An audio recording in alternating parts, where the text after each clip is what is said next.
Welcome back, everyone, to Murray H. Miller Field on the campus of Brigham Young University, and KSL Sports Rewind proud to present this presentation of the UHSAA Baseball Playoffs with our coverage presented by Heidemann and Associates. It's time to start Game 2 of our quadruple header on this opening round day as the Fremont Silverwolves and the Mountain Ridge Sentinels get set to face off to determine who will face who in tomorrow's matchups. And as promised, Josh Dodge filling in for Wilson Gustafson today. Alexander Timler joined alongside him here in the broadcast booth at Larry H. Miller Field. Alrighty, Josh, we already had a crazy game take place in Game 1, as everybody saw Recorder Canyon against Davis. It's fair to say, outside of maybe Syracuse and American Fork, the other three matchups are really toss-ups this afternoon. Yeah, definitely. And like as we saw with the matchup this morning, you don't really know what to expect. It was up and down like with the rain, and you know it really could be anybody's game in this tournament. I'm excited to see how it goes going forward. Now, Josh, you were on camera, of course. You got to see Corner Canyon beat Davis earlier this afternoon. What should we expect now from this matchup between Fremont and Mountain Ridge? Because as I said earlier, all these matchups for the rest of the day pretty much are toss-ups. Yeah, I think that with the rain being completely gone now, it's getting warmer, the sun's coming out, that we should see less errors, more precise pitching, and it should be a good day for some baseball between Fremont and Mountain Ridge. Yeah, and as you said, Josh, the weather has cleared up. In fact, Josh, we came on the air this morning, remember, it was raining. And now all of a sudden, here we are, 51 degrees and overcast, and we can look out the back end of Larry H. Miller Field, and there's blue sky out there right now, which makes it weird. I mean, that's just Utah weather for you. You know, like it'll be raining in one spot and sun in the other spot, and it like gives you hope. And yeah, they always tell you, right? Wait 20 minutes if you don't like the weather. Yeah, exactly. It'll change in 20 minutes. Yeah, so if we're gonna get all four seasons today, then we got to get like a tornado in here. We got to get 90-degree weather, and then we got to get snow to cap it all off in the evening. Well, I don't think we're gonna hit that far, but now let's focus in on the pitching matchup today. Of course, Ethan Iacono will get the start on the mound for the Mountain Ridge Sentinels as we bring you the starting lineup presented by Heidemann Associates. It's time to find out who the coaches have assembled as their winning teams today, like the team that is assembled to win for you, the client. Heidemann Associates is a proud sponsor of the Rewind Sports Network and our coverage of UHSAA baseball. For the Fremont Silverwolves, they'll start with shortstop Karsten Jamison at the top of their order. Brick Grange, the catcher, will be second. Pitcher Anthony Marziali will be third. Cleanup is first baseman Garrett Jones. He'll be followed by third baseman Max Johnson. Second baseman Tyson Grieve bats sixth. Grady Garrett, the DH, bats seventh. Jace Hadley bats eighth. And Brady Penland, the left fielder, rounds out the bottom of the order for head coach Garrett Clark. On the other side for the Mountain Ridge Sentinels, they'll have Ethan Iacono on the mound. And in the bottom of the first, they'll have Stockton Folks leading off with Jackson Reiser, the center fielder, second. Remington Edwards, the right fielder, third. Austin Ellis, the catcher, batting fourth as cleanup. T.H. Cooper Goff in the 5-hole. Iacono, the pitcher, in the 6-hole. And then 7, 8, 9 goes Luke Nelson, Juan Gonzalez, and shortstop Leo Bachioco. Both these teams coming off, of course, 2-0 sweeps in the Super Regionals last week. Lone Peak gave Mountain Ridge a fight before the Sentinels were able to put it away. And the Fremont Silverwolves also had some trouble with Pleasant Grove. It took all 7 innings for them to win both of those games in the Super Regionals. So here we go then. Game 2 ready to get underway with shortstop Karsten Jamison walking into the batter's box to face Ethan Iacono. In the top of the first inning, Fremont wearing their road black uniforms, Mountain Ridge wearing their home red uniforms today. A la the Atlanta Braves, although the Braves wear their reds on Friday rather than on Monday. Do you think that's a bad omen if you're comparing him to the Braves? Listen, dude, the Braves won the World Series 3 years ago, so as Iacono's first pitch is in there for a strike, and we're off and running this afternoon. First pitch officially 2:29 p.m. Mountain Time here at Larry Miller Field. A 1 pitch is outside, 1 ball, no, 1 strike. Hey, I'm from Tennessee, so the Braves are my team as well. Well, that's good to know. Maybe it's a good omen. Maybe it's a good omen after all that they're wearing red. That pitch is outside, 2 balls and a strike. Yeah, I was just pointing out the discrepancy between Friday Reds and Monday Reds, so, you know. Well, the Braves do occasionally wear red on Mondays, especially if it's a holiday. That pitch is down and in, and already 3 balls and a strike, the count here on the shortstop, Karsten Jamison.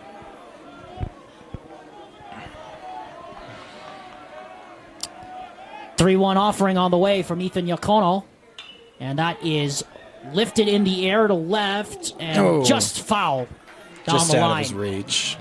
Stockton Folks gave it a good chase down there at third base, but it's a full count now with nobody out and the first batter of the game.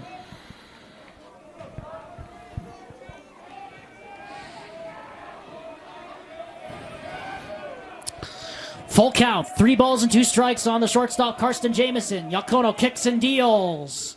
That is inside ball 4, and the leadoff runner is aboard to start festivities here this afternoon in Game 2. And that'll bring up the catcher, Brig Grange.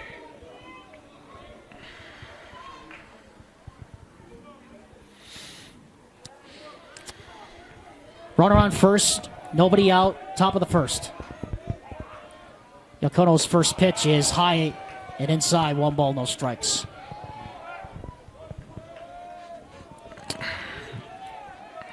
Anthony Marziale, the pitcher, is next. As an extra ball had to get thrown out because the other one was unplayable, as it were. 1-0 pitch. Hit into the netting. 1 ball, 1 strike.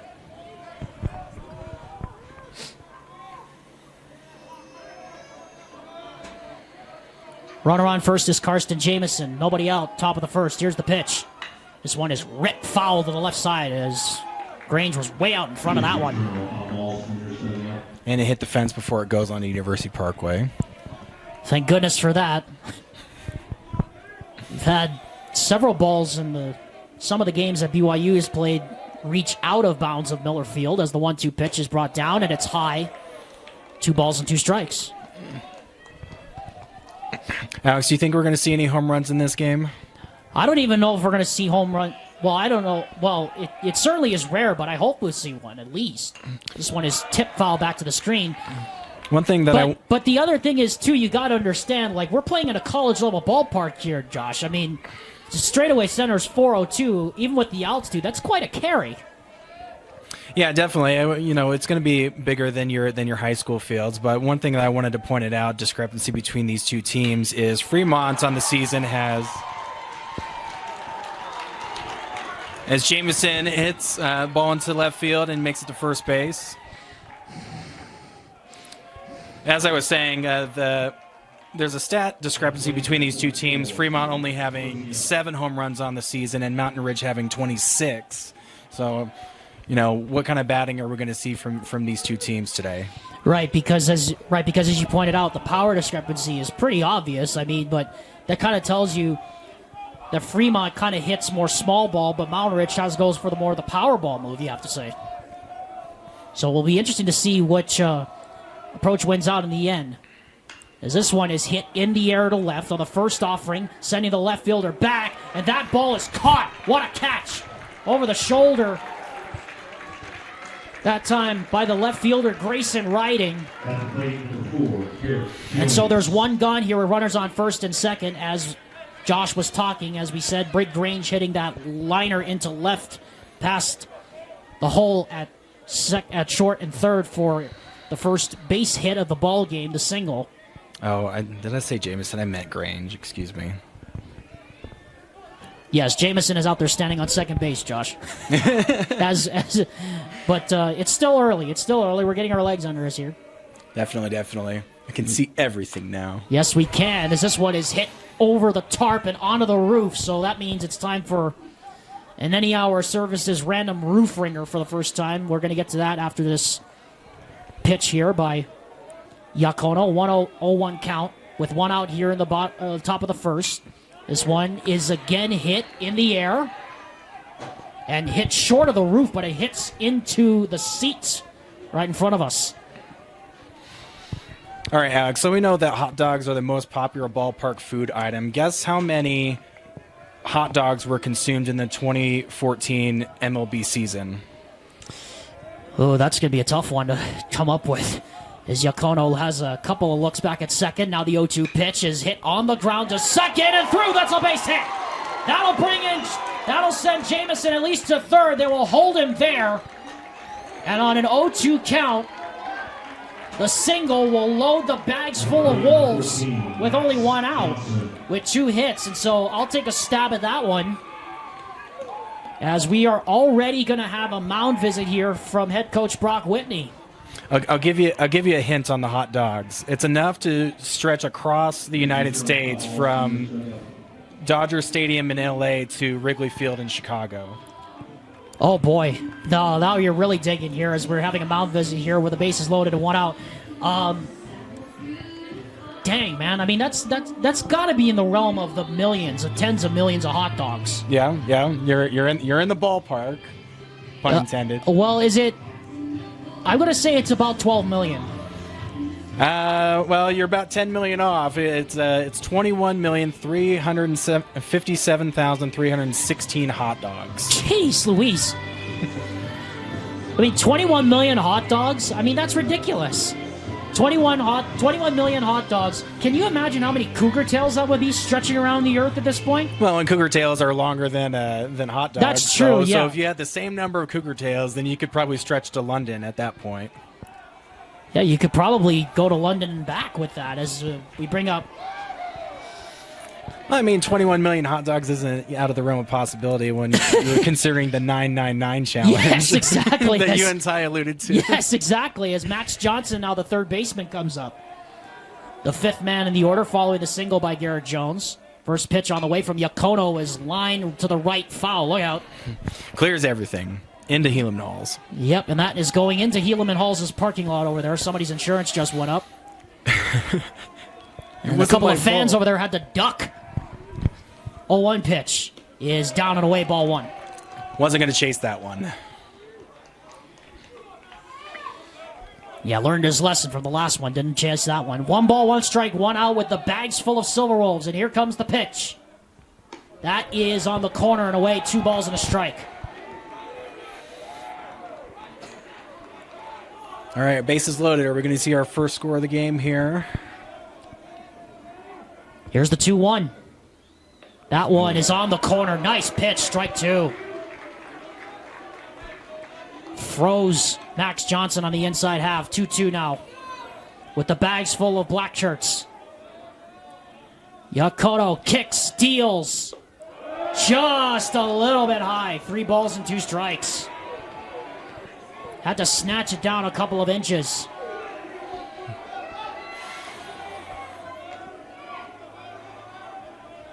Three-2. Back to the screen. That ball was coming right at me. Yeah, 7th pitch. If not for the net, it might have hit me in the face. Well, you in the face. It might have hit me in the face, as my window is more open than yours. Here's the full count offering. And the net saved us. Outside ball 4. And the Fremont Silverwolves strike first. They go up 1-0 here in game 2. And the bags remain full. So an RBI walk for Max Johnson, and now here comes Tyson Grieve, the second baseman.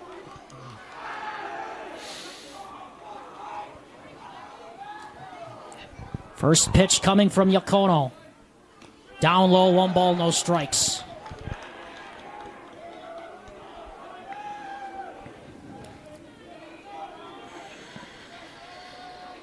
One 1-0 pitch. Swing and a miss right through the catcher's glove. 1 ball, 1 strike. Brock Whitney just trying to get something in play here to get his pitcher out of this jam he's in right now. 1-1 pitch. Swing and a miss on the changeup. Strike 2. Grady Garrett, the DH, stands on deck. Runners everywhere. 1-2. Down low, 2 balls and 2 strikes.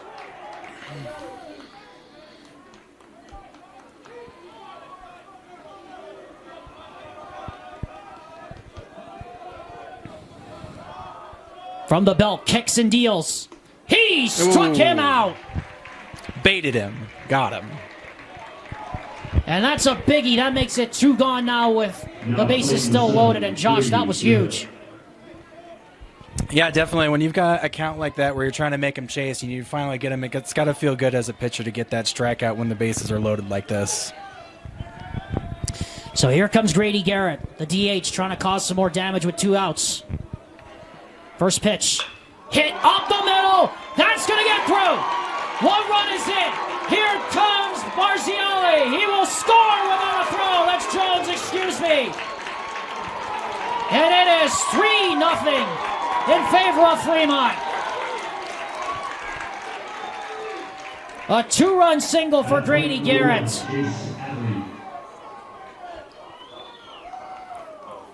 And boy, Josh, the Silverwolves have come out on all cylinders here in this top of the first inning, and it's exactly what we were talking about earlier, them playing small ball. They are taking advantage here early on in this one. Oh, it's kind of taken the same course as our previous game, where the underdog in this tournament is kind of taking a lead, like you said, small ball, where they're able to get their base hits, load the bases, and then just bring them around. So already 2 mound visits to Ethan Yakono, the starting pitcher, and it has been a rough start here for the Mountain Ridge Sentinels.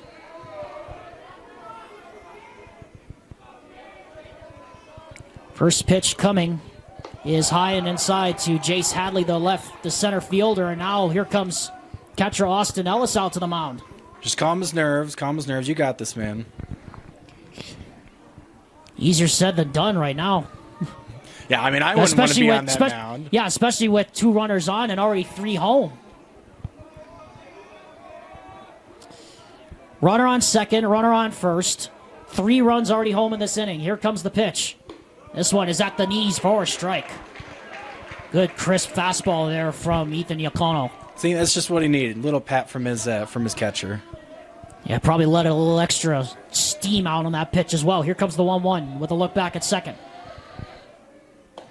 Swing and a miss, strike 2. Another fastball blew it right by him. How huge it would be for Ethan Yakono to get out of this inning with giving up only 3 runs. Another one stands out at second. Another potential one on first. Here comes the 1-2 offering. Takes the look and very late took a little bit too long there for the umpire's liking.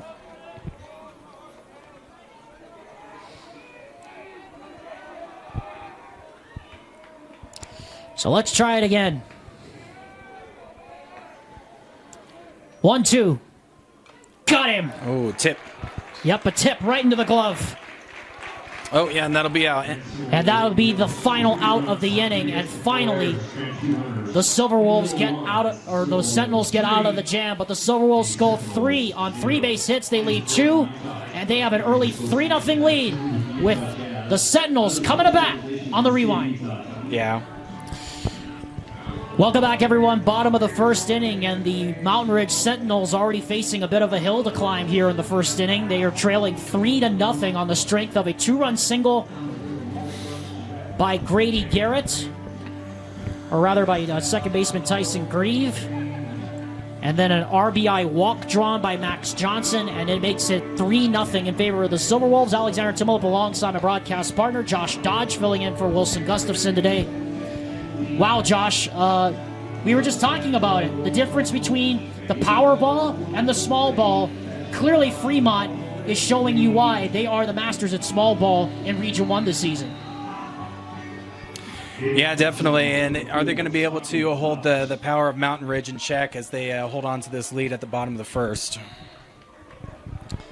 It'll be up to Anthony Marziale to try and do that, as the bat weight cover is loose on the on-deck circle, so they'll have to bring it back in. Stockton Fulks, the third baseman, leads off here in the bottom of the first inning for the Mountain Ridge Sentinels, who are trying to at least check in with the run to make this somewhat of a lesser hill to climb, as that pitch is taken for a strike from Anthony Marziale, the left-hander.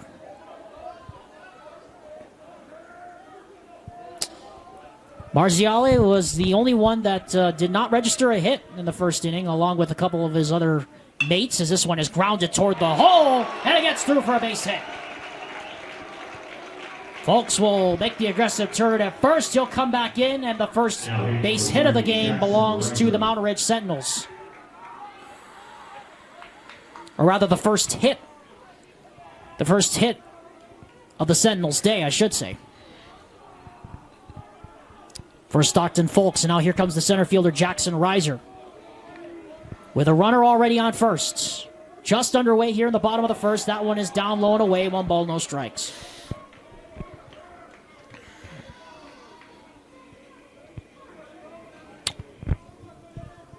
Sun finally coming out here at Larry H. Miller Field on this 51-degree day that started off with a lot of rain. Marciali's 1-0 pitch is fouled right back to the screen. Yeah, that turf's got to still be saturated from this morning's, but with the the dry heat that we get here in Utah, it often just dries right up pretty quickly. So we'll see if it still affects the play as we go forward. And remember, this is full on turf. There's no dirt on this infield as the next pitch comes down. That's right at the knees for a strike. Good placement there from Marciali, and it's 1-2. Runner on first. Nobody out here in the bottom half of the first inning. Mountain Ridge trying to get on the board and put a dent in this early momentum for Fremont. 1-2 pitch. He struck him out.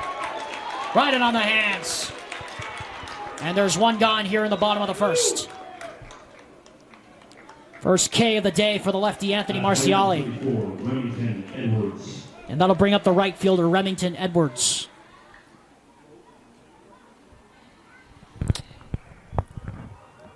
Top of the first inning for Fremont. 3 runs, 3 hits, no errors. Sent 7 men to the plate. Marciali's first pitch to Edwards is down low. 1 ball, no strikes.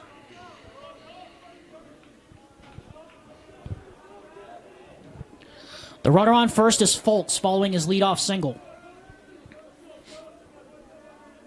The 1-0. Grounded to short. And they're going to go the long way to first, but the ball slips right out of Karsten Jamison's hand.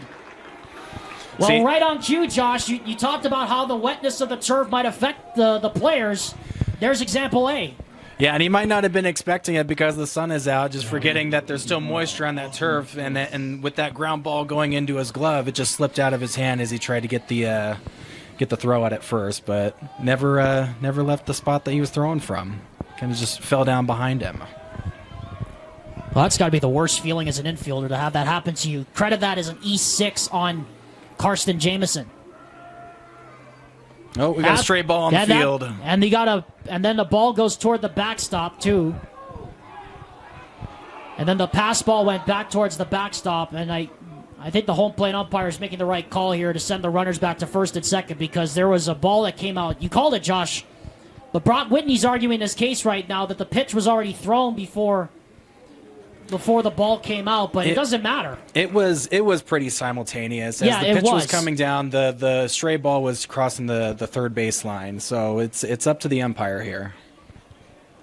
So home plate umpire is going to make the call, and he sends the runners back to first and second, which I think, Josh, is honestly the right call. Yeah, I would agree. I mean, when you have something like that doesn't usually happen, and it's pretty bang bang. You gotta make a call and gotta make it fair for everybody. So let's try it again. Still 1 ball, no strikes, or rather, still 0-0. No, it was not officially first pitch. One ball, 0 strikes is what the umpire signaled. Okay, now we're all straightened out on that. Now it's 1-1. This one's fouled toward the backstop.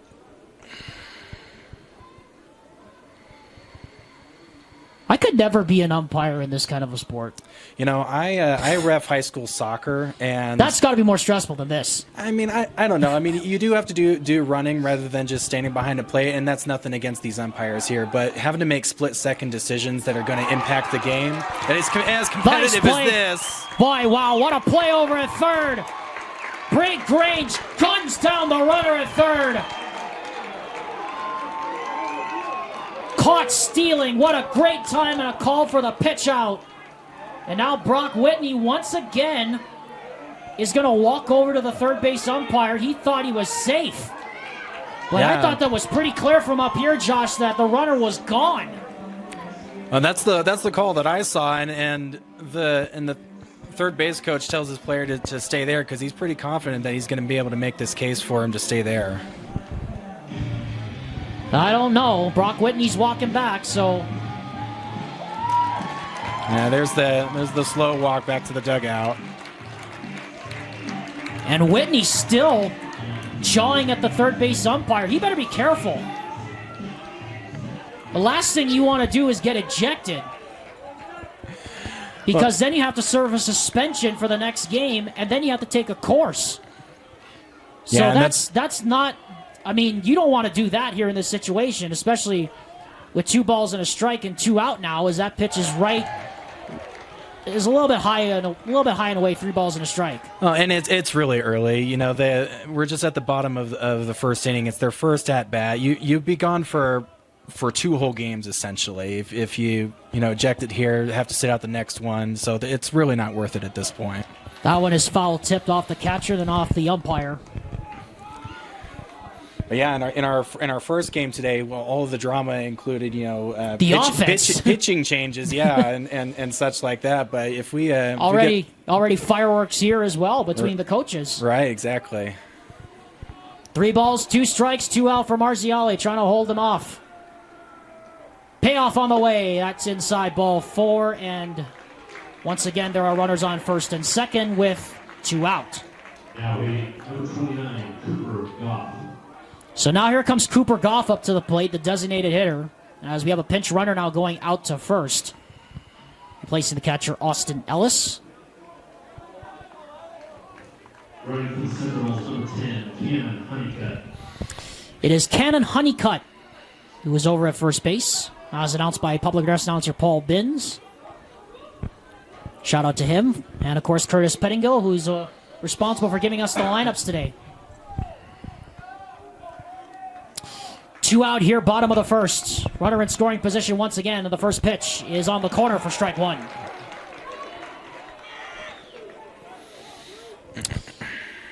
Goff, the left-hander, going up against Marziali, the left-hander. Runner on first, runner on second, 2 out.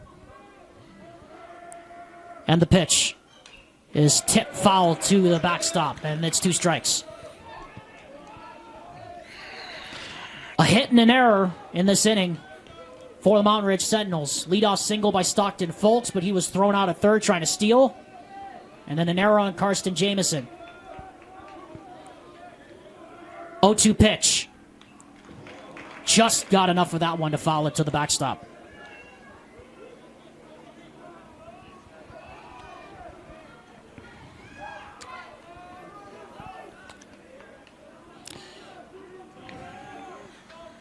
Already a lot of deep pitch counts for both of these pitchers in this first inning. 0-2 pitch. He struck him out! The Mountain Ridge Sentinels threaten, but they're unable to break through. 2 runners stranded on a hit and an error and a caught stealing in the inning. At the end of the first inning, our score, Mountain Ridge trails 3-0. Go to the top of the second on the rewind after this. Mountain Ridge Sentinels, 33. Well, as we get set to start the second inning, we've already had a lot of fireworks here early on. It's 3-0 in favor of the Mountain Ridge favor of the Fremont Silverwolves. Alexander Timolip alongside Josh Dodge here at Larry H. Miller Field. Well, Paul Binns just announced the pitch counts through 1 inning of play. Mountain Ridge starter Ethan Iacono threw 33 in that first inning, and Anthony Marziali threw 18 in that first inning. So a lot of deep counts here early on for these hitters, but in the long run, Josh, that's kind of the small ball mentality that you would think favors the Fremont Silverwolves. Oh, definitely. I mean, you're doubling up on pitches in the first inning, and if we extrapolate for all these innings, however long that Iacono is going to stay in, that's going to add up quickly, and you're going to have a pitching change sooner rather than later. And again, with Fremont being able to put away 3 runs in that first inning, it's only going to compound from here if Mountain Ridge isn't able to play some better defense in this inning. It would also help too if they get their offense going as well, because you talked about the caught stealing at third base where Folks was running for third. That proved to be really, really costly for them offensively. Yeah, it just takes the wind out of their sails. You get picked off at third base. You have the stray ball going onto the field and sending the runners back to first and second. So yeah, they've definitely got some work to do here. Starts top of the second here with Yacono throwing a ball low and away, ball one, for his 34th pitch already through one inning. And now it's 2-0. And you have to wonder how long it's going to be before Brock Whitney is forced to get an arm up in that bullpen. 2-0 pitch. That is a beauty right there for a strike. 2 balls and a strike now. Nobody's graced the bullpen yet, but it's definitely going to be in the back of his mind. Yeah, definitely could be, as that pitch is right there on the knees. Strike 2. Great pitch.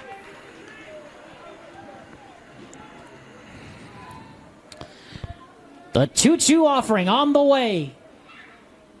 That one bounces up to the plate, 3-2, so a full count here. It was going to be a prayer to have him chase that one.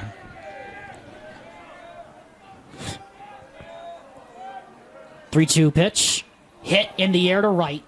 On a line. And coming in a couple of steps and making the catch is Remington Edwards. And there's one out. The Rewind Sports Network and our coverage of the UHSAA baseball playoffs continues tomorrow. It all starts tomorrow morning at 11 a.m. with the loser of this game facing off against the Davis Darts. The winner of this game will play the Corner Canyon Chargers at 4:30. Wherever you're watching, tune in on the Rewind Sports Network on KSLSports.com for all the Spring Sports Championship action, as this one is smoked in the air to center field. Under it is the center fielder, Jackson Reiser, makes the catch, and just like that, there's 2 out on 1 pitch. This is exactly what Mountain Ridge needed. Just a couple of line drive outs, like it's Little League out there. Just get a couple easy outs, and put Fremont on edge here, as they're got nobody on base right now. First pitch is high and away to the catcher, Brig Grange. Anthony Marziali, the pitcher, stands on deck.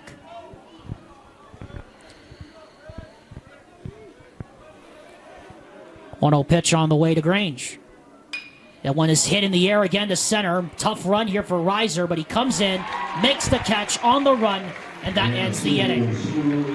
In the top of the second, no runs, hits, or errors as the Sentinels set down the Silverwolves in order. We go to the bottom half of the second inning. 3-0 our score. Fremont leads. Salt Lake Running Company is inspiring our community to move with purpose, embrace adventure, and consciously connect to their bodies. Exercise is essential, now more than ever. Take control of the chaos and make time for you. From the gym to the trail, SLRC can help you find the focus to define your finish line.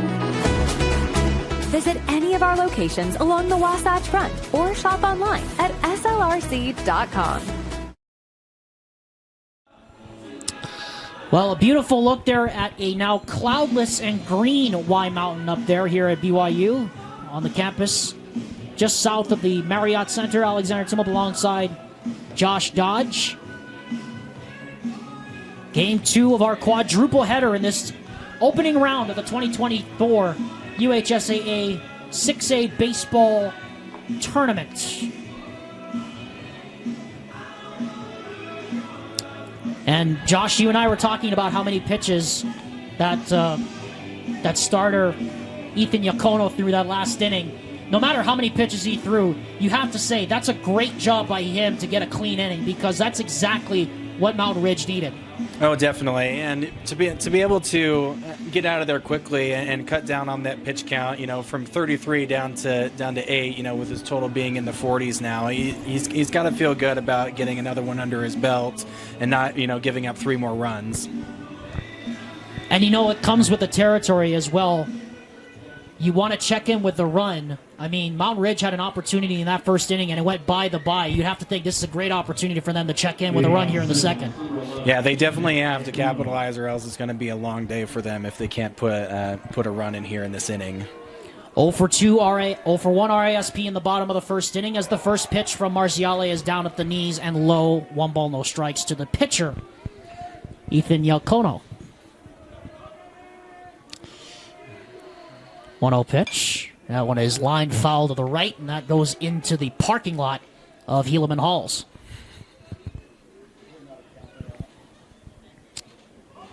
One the count. Marziale comes set, and the pitch is hit once again foul, and this one is again going into Helaman Halls' parking lot. Same spot. Yeah. Same exact spot. It is almost exactly the same spot. And right over those two fans over there down in the right field corner. Here's the 1-2 pitch. This one is hit off the mound and into center field for a base hit. So the pitcher, Yakono, comes through with a second base hit of the afternoon, and once again, Mountain Ridge, a leadoff single. And they now are in position to cause some damage as another pinch runner comes out here. It looks like it is, once again, Cannon Honeycutt. Actually, this time it's Tegan Jenkins, number 50, that's running for the pitcher, Yakono. So 1 on, nobody out. Bottom of the second inning, Mountain Ridge down 3-0, but they need a run.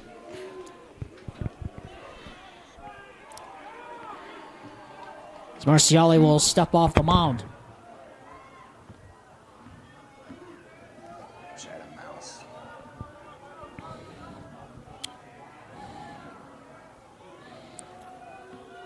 Marciale has a look at first. Now the pitch is high and inside. 1 ball, no strikes.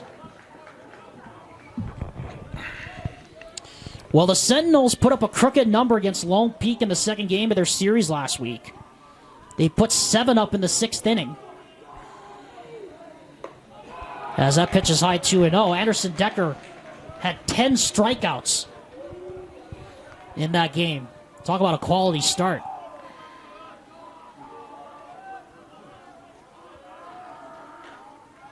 Marciale comes set, 2-0 pitch on the way. Hit to the right side, base hit. That's going to be down the line. They'll wave the runner, Jenkins. Jenkins will get to third. The stop sign is put up. It's a double. And the Sentinels really threatening now with runners on second and third with nobody out. Now playing 24, Juan Gonzalez. And that will bring up Juan Gonzalez, the second baseman, with Leo Bachioco on deck. Mountain Ridge starting to find their groove a little bit with the small ball approach of their own. First pitch on the way is high and inside. 1 ball, no strikes. Marziale's just got to calm down a little bit here. He's got to hit his marks, get deep in the count here. 1-0 pitch on the way. Left side off the screen. 1-1. You're right, Josh. A lot of high-stress situations here in this first couple of innings here for both these pitchers. Marciale comes set. And the 1-1 on the way is inside. This did not hit him. Gonzalez trying to plead his case that it did hit him, but the home plate umpire wasn't buying it, and I don't think we would have bought it either. Just a little gamesmanship there. Trying to 2-1 pitch. This one is hit into center, base hit. That'll score 1. Here comes the second. The throw to the plate is not in time. Now it's a baseball game. A 2-run single for Juan Gonzalez, and the Ridge Sentinels do check in with that hit they do desperately needed. And it's now 3-2.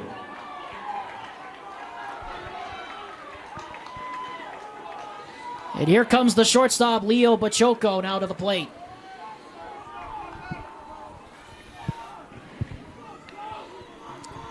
Well, we said fireworks. We're getting them right now. That one's inside. 1 ball, no strikes. Yeah, now we're starting to hear it from this crowd. Well, one side of the crowd, at least. Well, yeah. I mean, they were jeering earlier. Now they're cheering. This one is lined foul to the right, now to play off the pine tree. with this playoff atmosphere, you're always going to be antsy to start off and to be able to get on the board like this. You just kind of need to get your foot in the door, and then you can really start playing. Already 3 hits in this inning, 2 runs as the runner takes off. That one's hit into right, dropping fast. It is caught, and the throw's going to come back in, and they're going to double up the runners.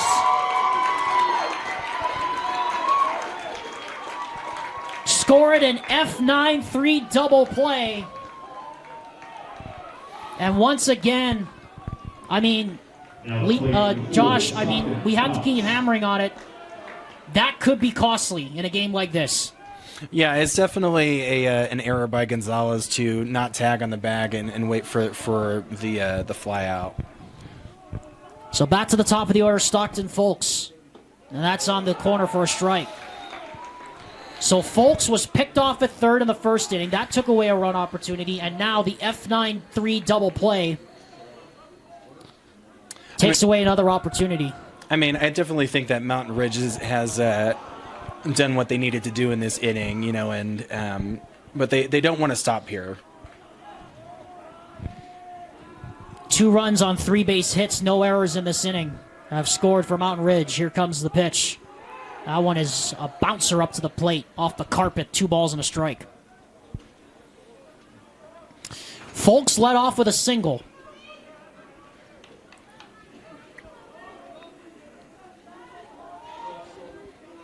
And then Austin Ellis led off with a single here in the second inning. This one's popped up high into the air, coming toward the dugout, and that's going to land on top of the dugout and bounce up where the Syracuse Titans are sitting. And that is a 2-ball, 2-strike count, now 2 out.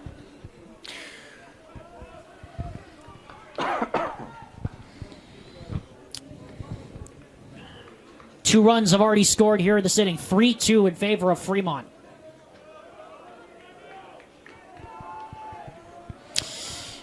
The payoff. Outside low. And the count goes full.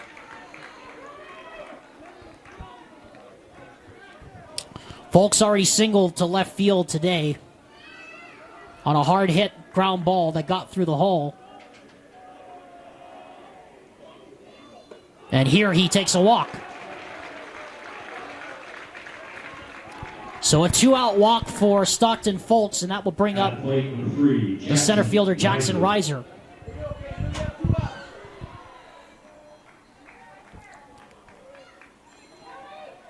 And already the 7th man that Mountain Ridge is sent to the plate here in this inning, but they've only got 2 runs.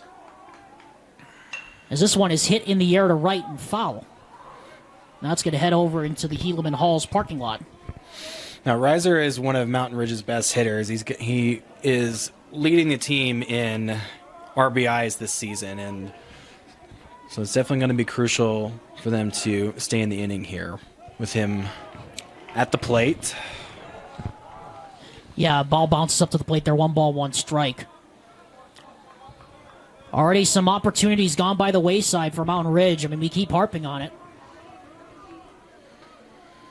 1-1 pitch is inside and high, 2 balls and a strike. Stockton Folks was picked off at third in the first inning, which took away a run, and then, of course, the F9-3 double play was another one that was a real rally killer for this Sentinels team. That one is high again, 3 balls and a strike. And here comes the catcher, Brig Grange, out to have a chat with his pitcher. What makes it interesting, Josh, is that all the runs, most of the runs that we saw in the earlier game between Corner Canyon and Davis came because of errors by the pitchers and catchers. Here, it's more of the small ball mentality, which we talked about, could benefit Fremont in the long run. Yeah, and I think that partially is due to the rain, and I think that these teams are more evenly matched, and they've definitely got their work cut out for them as they're exchanging blows here early. That's a good pitch, cut on and missed there, strike 2. So the count goes full here on Jackson Reiser. And you'd have to think that the runner will be taken off here on the 3-2 count.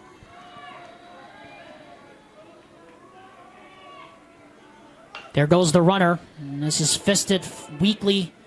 And sprinting is Marciale. As Reiser tried to dive in there head first, but couldn't get there in time. And that retires the side. But the Mountain Ridge Sentinels do answer back with 2 runs in the second inning on 3 base hits, no errors. And they left a runner on first base at the close of 2 full innings. It is now Fremont 3, Mountain Ridge 2. In Game 2 of our quadruple header of the opening round here on the Rewind Sports Network. Proud to have any hour services as part of our sponsorship group this season. We also like to remind you the Rewind Sports Network's coverage of the UHSAA baseball tournament is presented by Igloo Outfitters, the coziest wearable sleeping bag that has you covered for all seasons of the year. Use the promo code REWIND for 20% off your next order when you order from Igloo Outfitters. That's IGLU Outfitters. Well, the sun finally is out here at Larry H. Miller Field. Alexander Timov alongside Josh Dodge for Game 2 of our quadruple header here on this opening round day of the UHSAA 6A baseball tournament. Pitch counts could become a factor here. 44 for Fremont, now 42 for Mountain Ridge here through only 2 innings. And we just barely are starting the top of the third here. Yeah, and for the pitch count and the score to be more evened out, as you alluded to, like at the start of the game here, it's going to be a toss-up. It's going to be a competitive atmosphere where these players are ready to come out and play. The sun is out, and it's let's play some ball here in the third inning. Anthony Marcial will lead off here in the top half of the third inning. The pitcher. First pitch from Ethan Iacono is in there at the knees for a strike.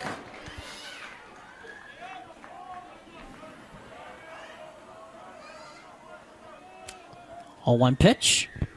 Grounded foul up the right side. 2 strikes.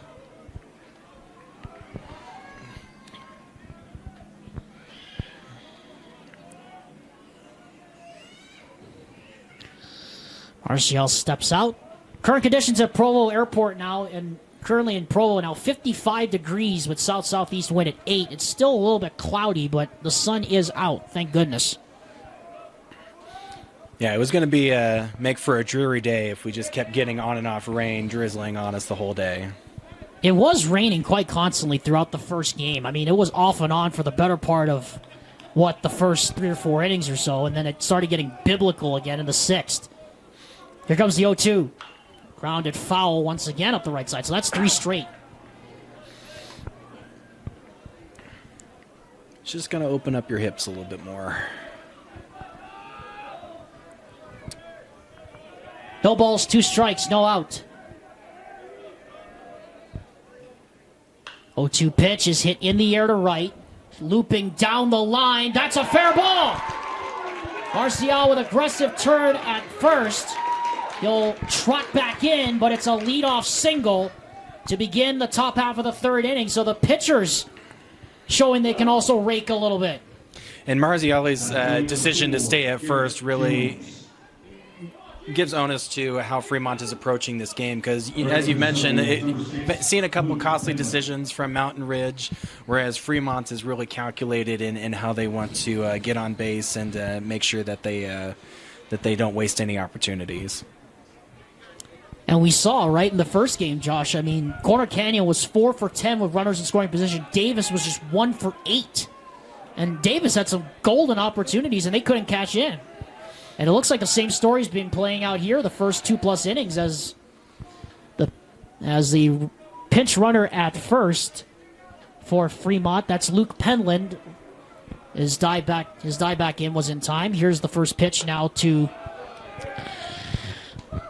Garrett Jones, who scored on the 2-run single to open up proceedings this afternoon. He takes high ball 1.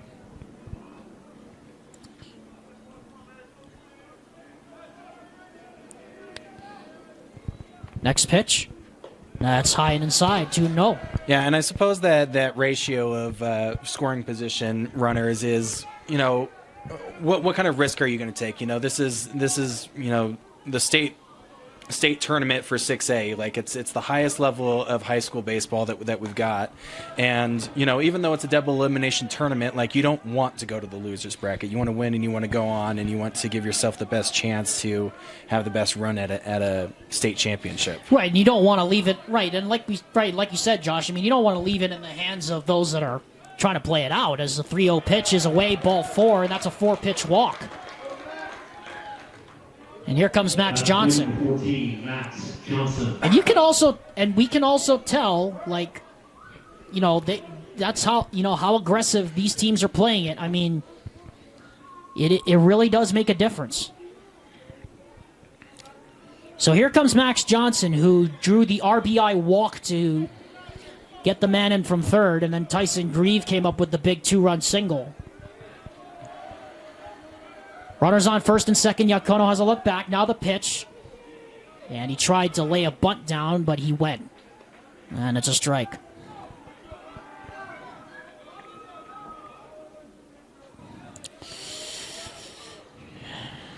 Again, Johnson was credited with the RBI walk, and then Tyson Grieve with the 2-run single to make it 3-0. Yeah, if the scoring position runners is going to be the padlock stat of the day, that bunt attempt was just going to get those runners in position better. Yeah, you bring up a good point, because there's nobody out, so you might as well, right? I mean, what do you got to lose? Exactly. 0-1 pitch coming. Yacono has a couple of looks back at second, now throws it, and that one is caught on and missed, strike 2.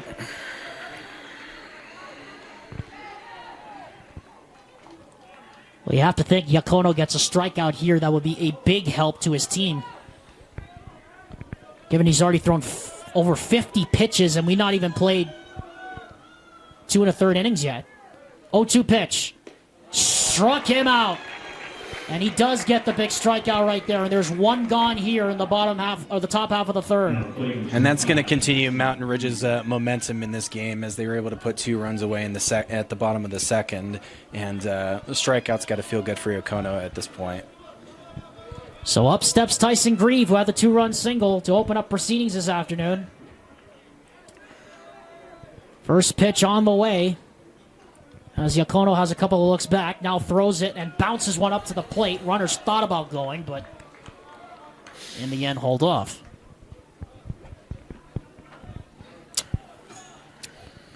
One out here in the top half of the third inning. Mountain Ridge trailing 3-2, and Fremont threatening to add more on. We've already seen one upset today, but you have to think this was going to be a toss-up between these two teams, coming down to who could take advantage of their opportunities. So far, Fremont, the better at doing that. 1-0 pitch. Good changeup, swung on a miss for a strike.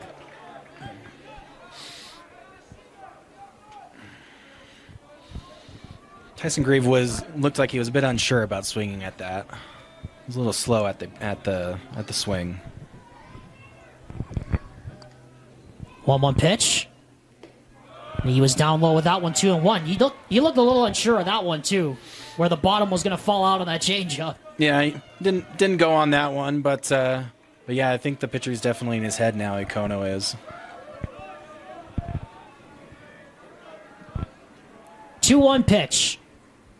That one just misses the corner. 3 balls and a strike, and now Yacono is in danger of loading the bases again. Tyson Grieve's got to be smart here with this 3-1 count. But if he gets anything close, you know he's going to swing at it. Here comes the 3-1 offering on the way.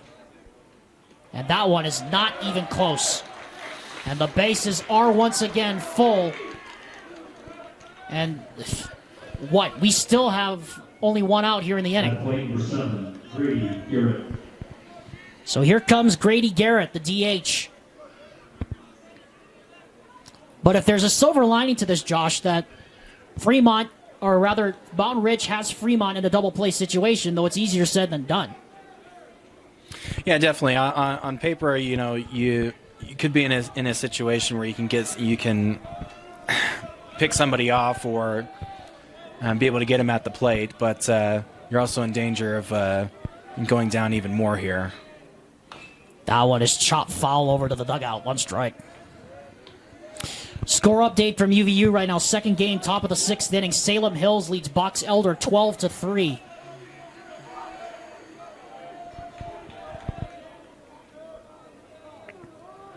From the belt, kicks and deals. And that one is down low again. You'd have to think that Yakono is approaching 60 pitches, if not over 60 pitches at this point already. We've only played 2 1/3. That one bounces up to the plate, and it's 2-1 now. It's just getting away from him. I wouldn't be surprised if Mountain Ridge's head coach made a visit to the mound soon. Well, Brock Whitney's been on the top step for quite a bit. And I'm just shocked he hasn't thrown anybody in the bullpen either, so apparently he trusts Yakono enough to get out of this jam. Here comes the 2-1 pitch. And that's going to get to the backstop. Throw to the plate is in time to get him. He did not touch the plate. He did not touch the plate. Yakono on the slide was able to get just enough of the foot before the runner touched home base. And that's a biggie. Yes, that's a great hustle play by Iacono. He put 3 pitches in a row into the turf, and then he is able to get to the plate before the runner scores for Fremont. So it'll go down as a wild pitch, but regardless, it doesn't matter. Yeah, it's redemption for his own mistake, kind of. The bad news is it's still 3 balls and a strike. And there's two runners in scoring position. Yakono kicks, steals. Ball 4 again. So the pitcher taketh, and then he giveth one right back. And once again, the bases are loaded for the Fremont Silverwolves. And here comes Jace Hadley, the center fielder. At plate number 1, Jace Hadley. Boy, you talk about some high-stress pitches that these 2 pitchers have had to make so far. I mean, they're getting their money's worth right now. This crowd here at Miller Field on a now starting to become sunny day. Here comes the first pitch to Hadley. Misses the corner. 1 ball, no strikes.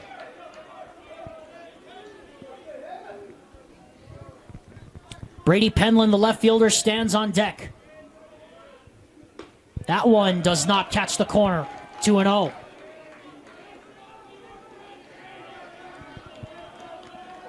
Bases are full of black shirts again.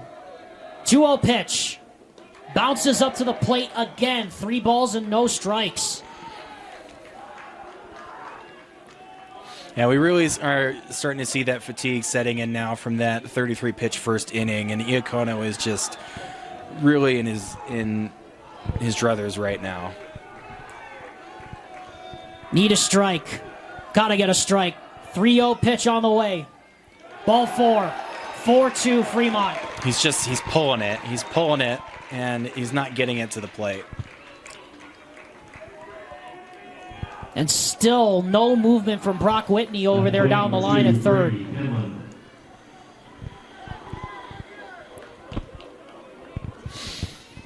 And here comes Brady Penland. And now, finally, we see movement towards the bullpen.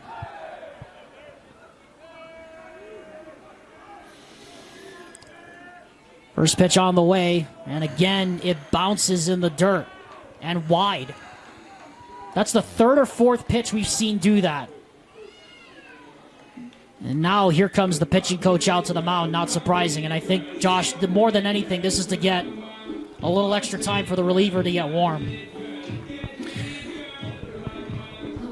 Yeah, I mean, with 2 outs left in the top of the inning here, you either got to finish it out and sit down for the reliever to come in, or you got to go ahead and sit down right now, because it's like 7 of 8 pitches now that he's put in the dirt, and yeah, he's pulling it. He's fatigued, and He looks like he is going to step off the mound at this point. Or no, he's still out there. Excuse me. Yeah, he'll be out there for right now at least. 1 ball, no strikes, 2 outs here in the top half of the 3rd inning. 1 run already home, and the bags are still full of black shirts. With Brady Penland, the left fielder, at the plate. The 1-0 pitch. And once again misses wide. It's a little better. We brought it back in a little bit, but still is trying to make that make Hadley chase here. 2-0 pitch. That one is low. Another 3-0 count. Wow. Yeah, I think if we see ball 4 here, we're gonna see a change. He's trying right now his hardest to throw a strike, and we're going to have another 4-pitch walk. And it is now 5-2.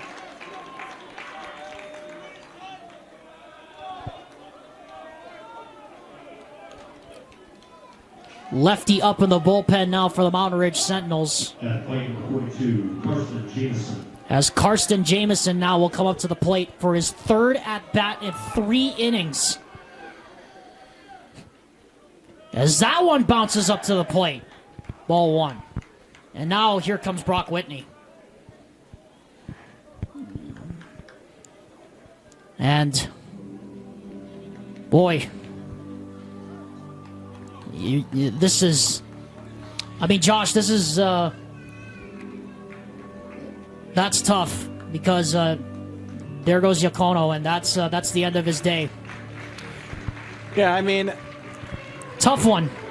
It's difficult to justify keeping him on the mound when he keeps pulling it, he keeps putting it in the turf, and not being able to get it to the plate. I mean, at the very least, with the bases loaded, he's not putting one right down the pipe that is going to be at risk for, a 3 RBI triple or something, or dare I say a home run at this Miller Park we have here.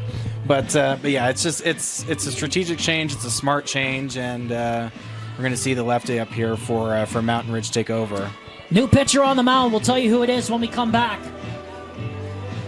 Fremont threatening to add more to their 5-2 lead.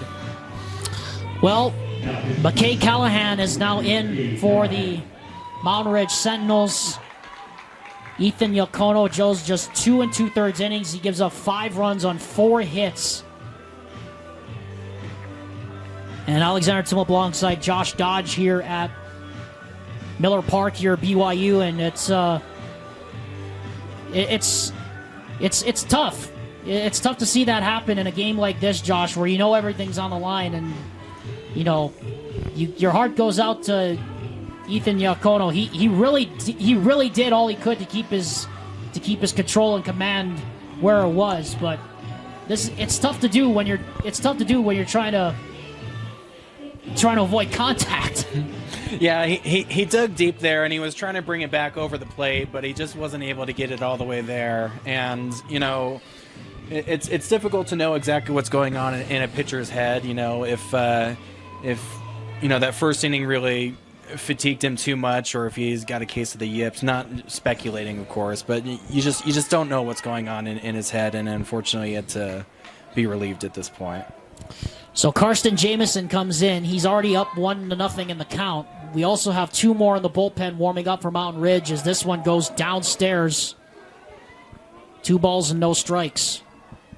And McKay Callahan seems to be an inexperienced junior pitcher. Doesn't have any wins credited to him, and only 5 strikeouts on the season. And he's in a tough spot here too, you got to say. Bases loaded with 2 out. That one is inside, 3 balls and no strikes, and now the Sentinels are in trouble again. They've given up 2 4-pitch RBI walks in a row, by the way. That one is a strike, taking all the way, 3 balls and 1. Just able to sneak it in the inside corner there. Karsten Jameson, 3-1 count, and the pitch. Ball 4. 3 straight walks And it is 6-2 Fremont. They put up another 3-spot in this inning. Yeah, and if you're Fremont, especially with having 2 outs here at the top of the third, you're totally satisfied. I mean, like you'll keep taking these walks all day long. We'll just walk all the way around the park. This one is ripped to third on a one There pitch. you go. The inning is finally over. The Mountain Ridge Sentinels have a mountain to climb now. They're down 6-2 after 3 runs scored here in the third. We'll be back with the bottom of the third after this on the Rewind Sports Network. Ball 1 low as we start the bottom half of the third inning here. Alexander Timup alongside Josh Dodge at Miller Park. And now it's 2 balls and no strikes.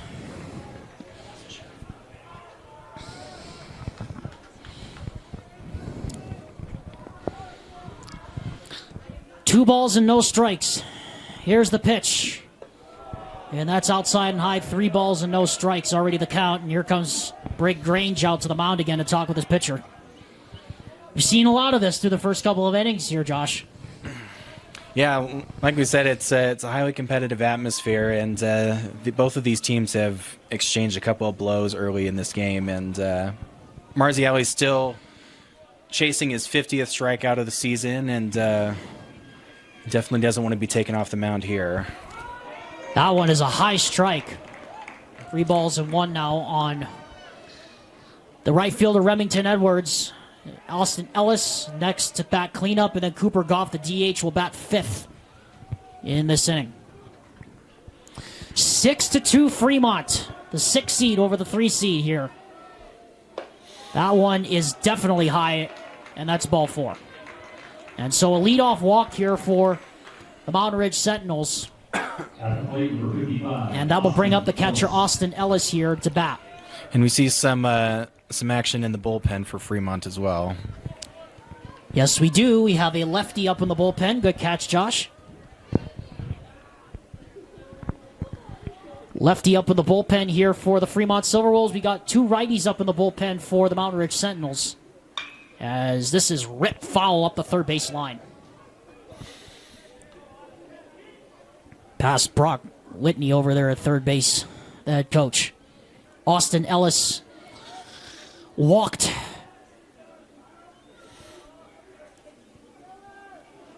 And later was credited with the only run of the game, at least so far. Quick throw back to first, and in is Edwards.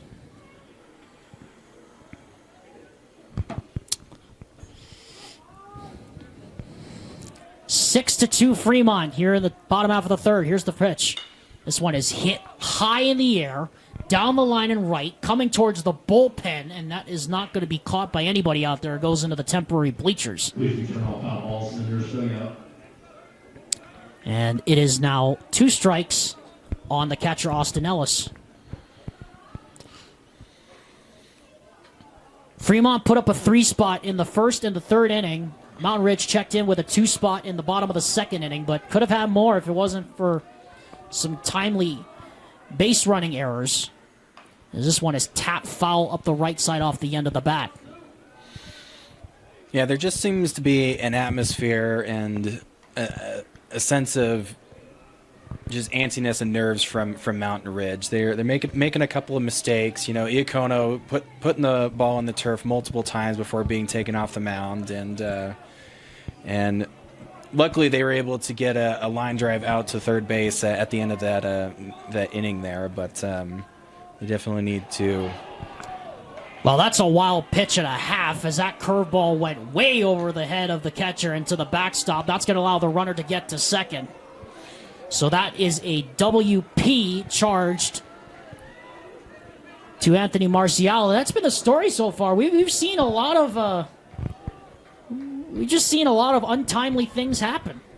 Yeah, and this is another opportunity that Mountain Ridge just can't squander. Like they are gifted a wild pitch, base advancement. So like they need to capitalize on it. Ball goes high, 2 balls and 2 strikes. Here the count on Austin Ellis with a runner in scoring position. Mountain Ridge has had some untimely things happen to them as far as base running errors is concerned. And then that happens, a strikeout and a biggie. And there's number 50 for Anthony Marzial on the season. Yeah, he's chasing that one for an inning and a half, really. So congratulations to him for his 50th on the season, but still got a lot of pitches left to go here. Certainly do. Cooper Goff, now the DH, stands in with a runner on second and one out. First pitch is swung on and missed. Strike one. High cheddar, and Goff offered at it and could not get the grader on it.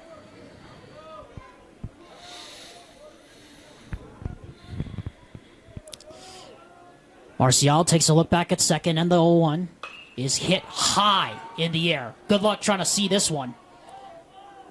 Got three black shirts around it, and finally Brady Penland comes over and says, "Get out of my way, I got it." Good communication there. Don't want anybody running into each other, and just outside the infield fly. Yeah, just outside the infield, and a pop out results in the second out of the inning.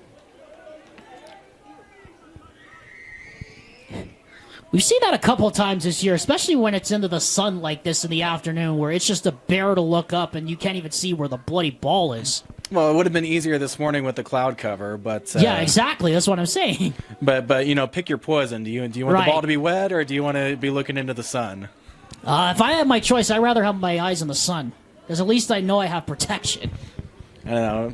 Obviously, but that's just me being the broadcaster, the guy who should be behind the microphone, not one on the field. Because what do I know? It's a pickoff attempt at second, and Edwards dives in just ahead of the throw. Yeah, baseball, playing with your hands, obviously, you rely on grip. I played soccer, and it's a little bit different, where the ball does still skip across the ground, but it's a lot more fun, and all the running that you do, it feels nice to play in the rain or in the cold. So, well, just don't tell that. Well, just don't tell that to Ty standing down here, who's doing the camera for us here this afternoon. He just hates all kinds of weather. He's just an indoor man. He's an inside man. Very simple life he lives, as that one is right at the knees for strike two. And Marcial one pitch away from getting out of this inning.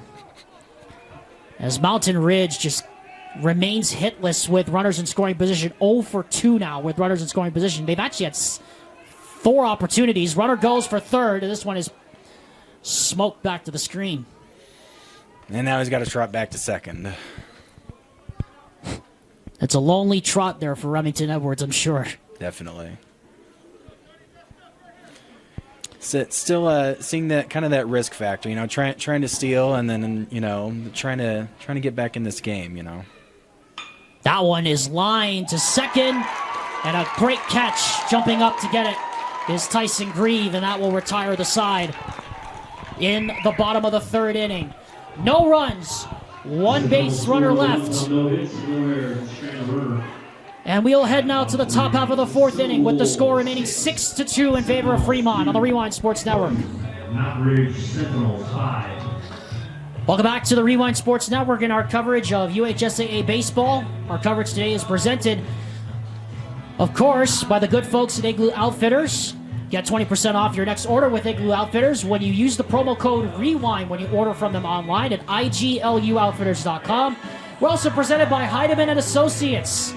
Just like how the coaches have assembled a winning team to go to the plate for them today, Heidemann and Associates also has a qualified team that is committed to winning for you, the client, in any situation. Call them today at 801-754-4240 or visit them online at utah.law to schedule your free consultation with them, courtesy of the Rewind Sports Network. At the plate, number 44, Tony Marzial. Anthony Marcial now leads off the top half of the fourth inning here as he swings and misses at that first pitch for a strike.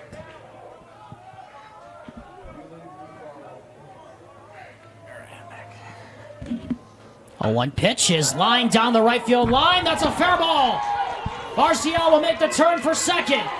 Runner will coast on into second base with a stand-up double and a leadoff for Tony Marcial to begin this top half of the fourth inning. for the Fremont Silverwolves. As we're going to have a pinch runner now come out to replace the pitcher. Luke Penland will take it in as Anthony Marzial will trot his way back to the dugout, and Brock Whitney is once again emerged, and we are once again going to have a pitching change. So we'll take a break, and we'll tell you who the new pitcher is for the Mountain Ridge Sentinels after this word from Salt Lake Running Company on the Rewind Sports Network. Well, new pitcher on the mound for the Mountain Ridge Sentinels. It's the new pitcher on the Mountain Ridge Sentinels. It's the right-hander Grayson Writing, who comes in from left field to take over for the Mountain Ridge Sentinels here in this top half of the fourth inning in a 6-2 ball game with a runner on second base.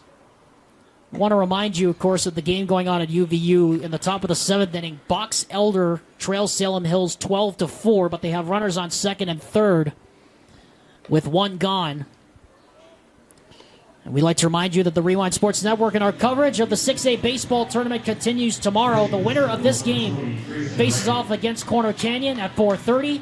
And the loser of this game plays the number 2 seed Davis. Starts at 11 a.m. Coverage will start at 10:45 tomorrow morning, live from Miller Park with me, Ty Wilkinson, and hopefully Wilson Gustafson on the call on your home for the UHSAA Spring Sports Championships. KSL Sports Rewind.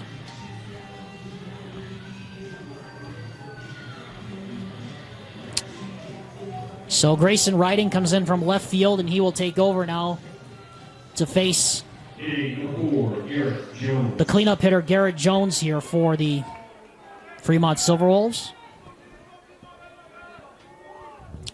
With a runner on second and nobody out, following the leadoff double by Anthony Marzial. And Writing will step off the mound.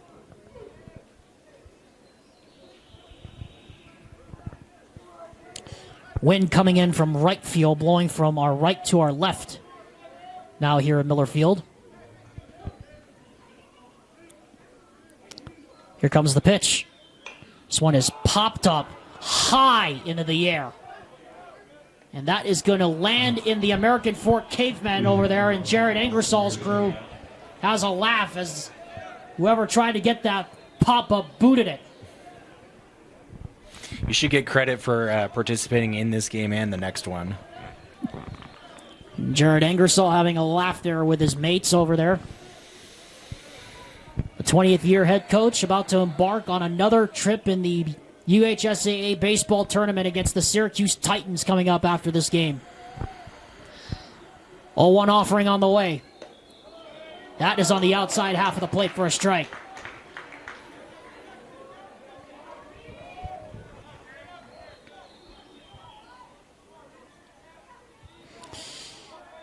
Max Johnson stands on deck. Here comes the 0-2. This one lifted in the air to center. And the second baseman will come out. Gonzalez makes the catch. And there's one out here in the top half of the fourth. At play number 14, Max Johnson. So that'll bring up Max Johnson, who had the RBI walk back in the first inning. And then came around to score on the two-run single by Tyson Grieve. First pitch on the way is swung on and missed, strike one. Penland over at second. Pinch running for Marzial, one out. As the home plate umpire telling the Fremont Silverwolves to step down from the top of the dugout.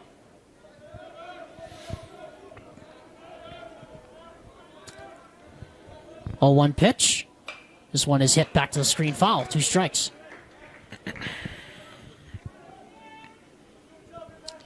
6 runs, 5 hits, 1 error on the ledger so far for the Fremont Silverwolves. 2 runs, 4 hits, no errors on the ledger for the Sentinels.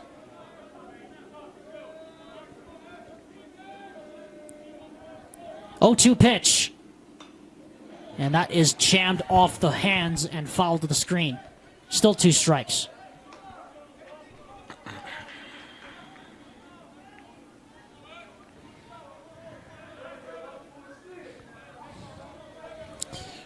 Runner stays at second to his lead.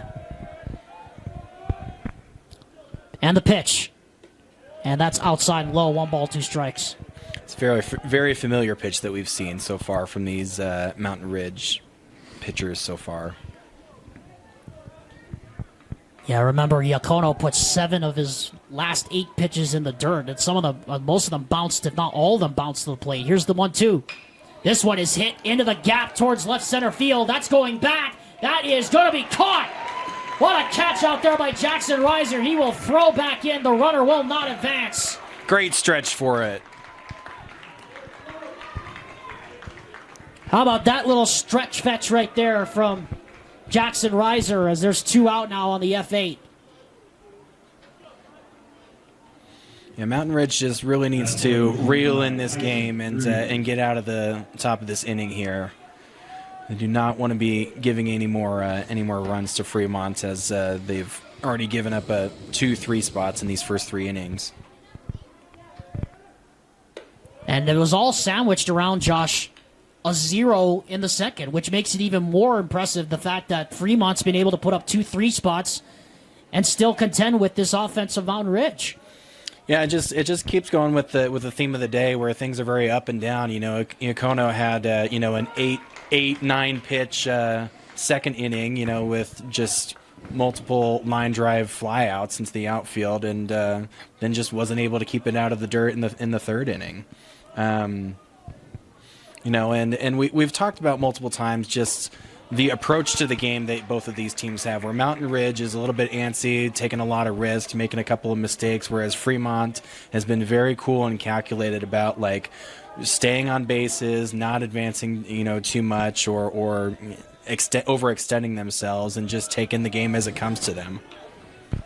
It's that small ball mentality that we touched on at the beginning, what was going to win out in the end. And it's playing itself out here right before our eyes, you have to say. Definitely. Yep. Anywho, here's the 2-2 pitch on the way from Riding. This one is hit to right and a base hit. They're going to send the runner. Here comes the throw, and it is going to be cut off up the line. And an RBI single is going to make it a 7-2 ball game.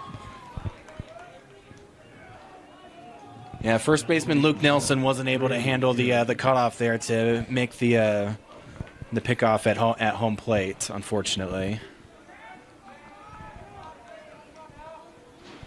And that'll score another one for Fremont. 7-2 now. First pitch on the way to Grady Garrett. He chops one to the left side off the bat on 2 hops. Throw over to first in time. And that ends the inning. But the Fremont Silverwolves do add another run on another base hit. And they now go up 7-2 as we go to the bottom half of the 4th of Game 2 of our quadruple header here on the Rewind Sports Network. Back here at Larry H. Miller Field at the campus of Brigham Young University here in Provo, Utah. Alexander Timolip and Josh Dodge on the call for Game 2 of our quadruple header of this opening round of the 2024 UHSAA 6A baseball tournament. It started out as a rainy day, but current weather 57 degrees, east-southeast wind now at 3 miles per hour. And it is clearing up a nice one here at Miller Field, but not so nice for the Mountain Ridge Sentinels. Trying to find a way to get back in this ball game after going down early 3-0. And maybe they do just need a bit of a change of strategy, where it's just let's just get on base, let's not overextend ourselves too much, because the way that it's been going, it's just going to be more of the same all day. They're going to be down, and they're not going to be able to get back into it if they keep making these types of errors and not capitalizing on scoring positions. This one grounded on 3 hops to second. Throw over to first in time, and Nelson grounds out to second, and there is 1 gone here in the bottom half of the 4th inning. In case you couldn't tell, they just shut the lights off here at Miller Field for now. We expect they will be turned back on once the sun sets behind us at around maybe 7 or 8 o'clock tonight when we begin the 4th game of our quadruple header. Mountain Ridge looking for something to get going here in the bottom half of this inning as that pitch is high and inside to Juan Gonzalez, who is credited with the only run-scoring hit of the game for Mountain Ridge. 1-0 pitch, tried to bunt his way on, but he went, and it's 1-1. Yeah, and there's a little bit of the strategy change, I think, from Gonzalez. It's just like, let's just try to get on base, with that bunt attempt. This one is fouled off to the left, and that's going onto University Parkway. Look out. Might have been heading for Lavelle Edwards Stadium with how high it was. I hope that's not headed for my car, because my car is parked over right behind us. See, I was smart. I parked over by the Marriott Center. I don't think anybody's going to hit it that far today. You never know with the altitude and the carry. That ball's inside 2-2 now.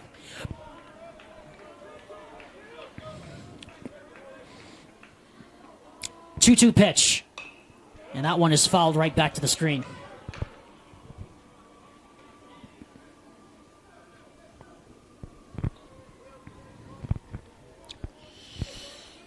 Two and two the count, one out here in the bottom half of the fourth. Here's the pitch. That one is high and inside, 3-2. Full count. Leo Bachoco stands on deck, the shortstop. He'll be followed by the top of the order, Stockton Folks, the third baseman, and Jackson Reiser, the center fielder. Full count pitch. Ball four. The bullpen for Fremont is empty at this point, so you wonder if they put somebody out there just to make Marziale, get his head back in the game. But maybe they might trot somebody out there again after that walk. Yeah, he's thrown close to 70, well close to 70 pitches now, you would think. So it'd be a good idea to try to get somebody up in that bullpen now, especially with how deep we are in this game.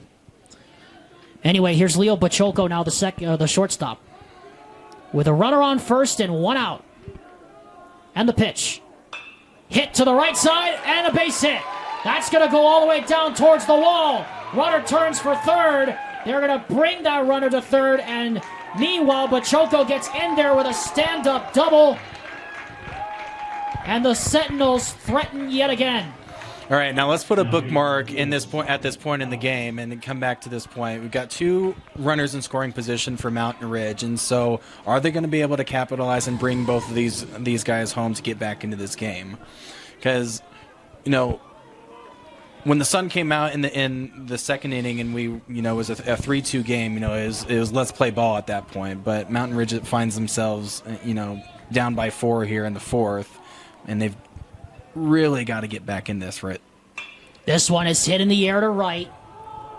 And it is caught. Will it be deep enough to score the run? The runner's tag. And they will score that runner from third. There you go. Sacrifice fly out. So a sacrifice fly out. You are right. And it gets Mountain Ridge a run back. It's 7-3. Now hitting 3, Jackson Reiser. And now Jackson Reiser stands at the plate. Sentinels trailing 7-3. They've trailed by as many as 5 runs, 7-2. They were as close as 1 run in the second inning, but then Fremont put up 4 unanswered runs, and now here we are, a 7-3 game. And we're only in the second game of 4 this afternoon. That pitch is right at the letters for a strike on the inner half.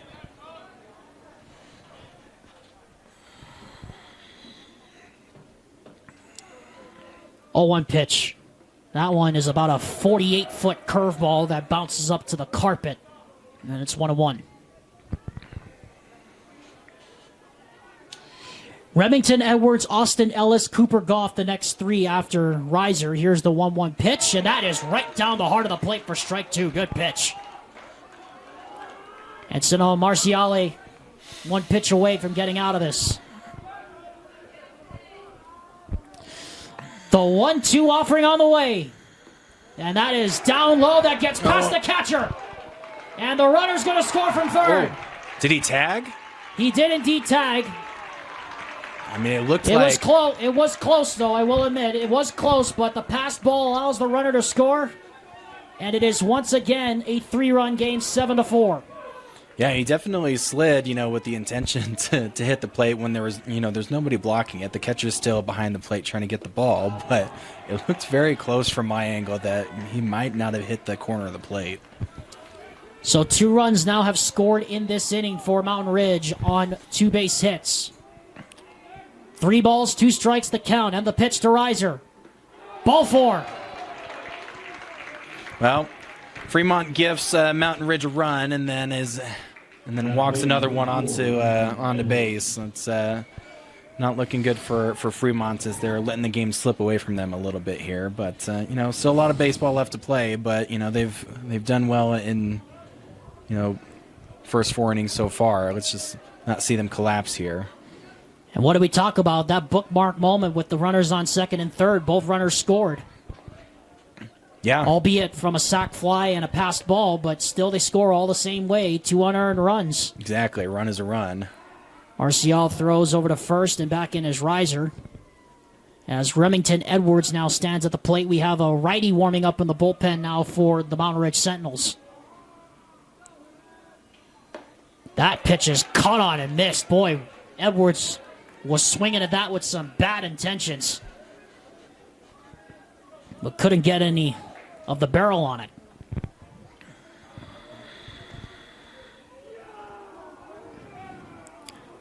Arciali will step off the mound. Runner is Reiser at first to his lead.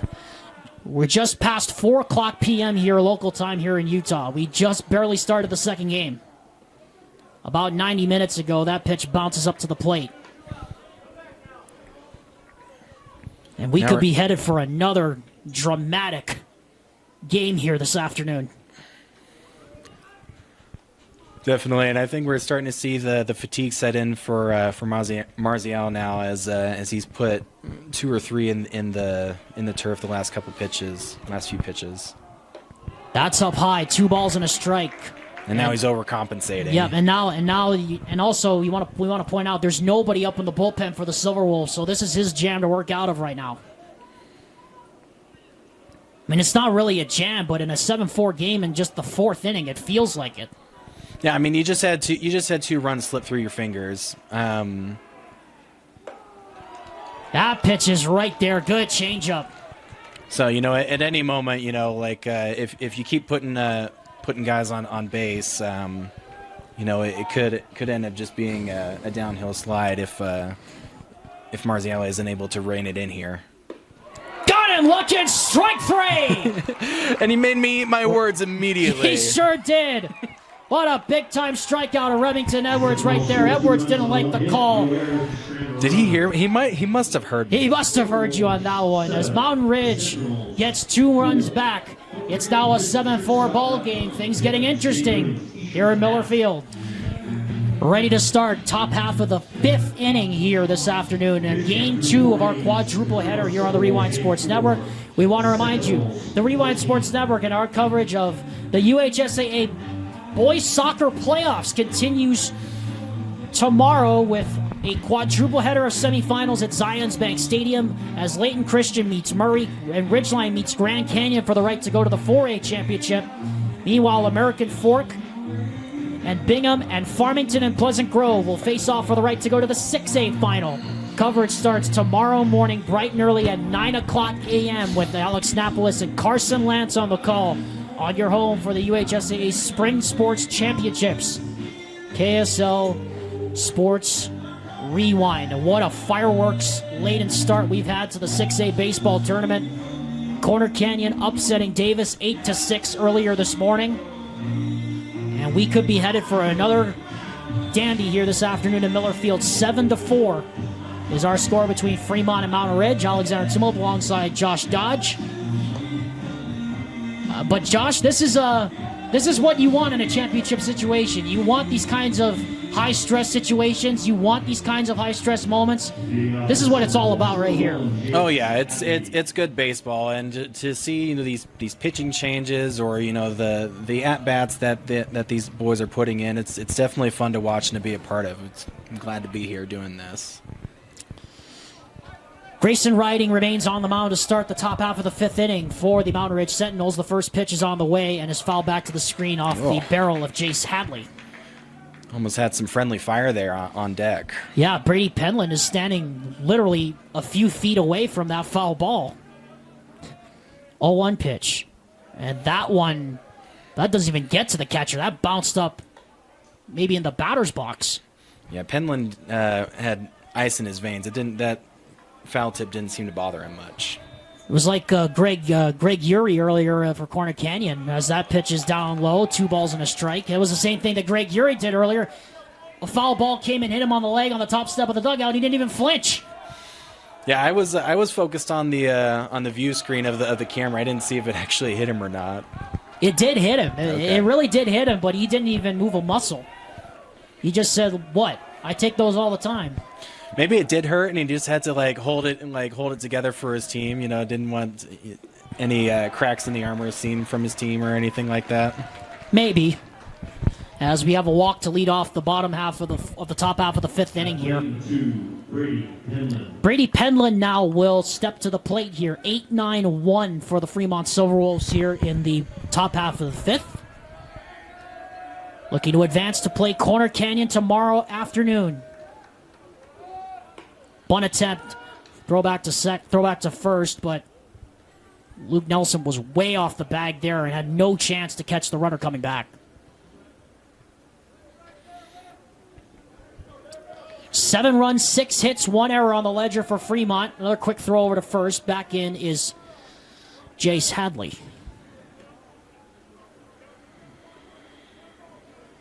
We've had traffic just about every inning of this tournament so far, the first 2 games. Here's the 0-1 pitch. This one is bunted foul back toward the dugout. And now you would think that Penland is going to be swinging the bat here on 2 strikes.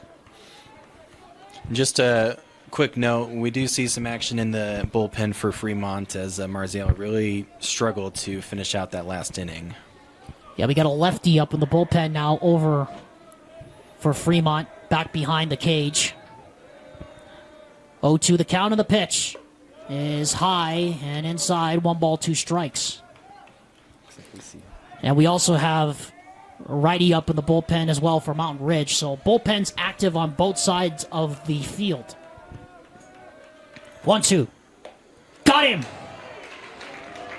Caught him staring at a fastball right down the heart of the plate, and there's 1 gone. Thought about it, but I think he went too late and just decided to take the K. So that'll turn over the lineup cards now for the shortstop, Karsten Jamison.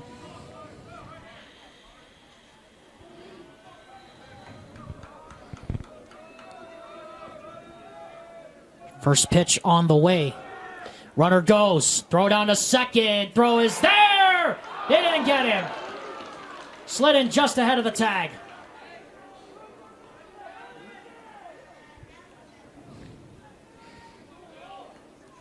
So runner goes into scoring position now on the stolen base.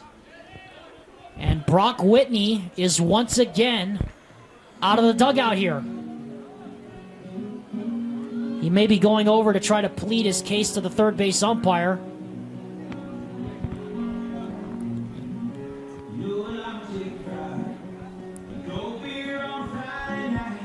It was such a bang play over there at second, Josh. I don't know if you could have made a call accurately off of that slide.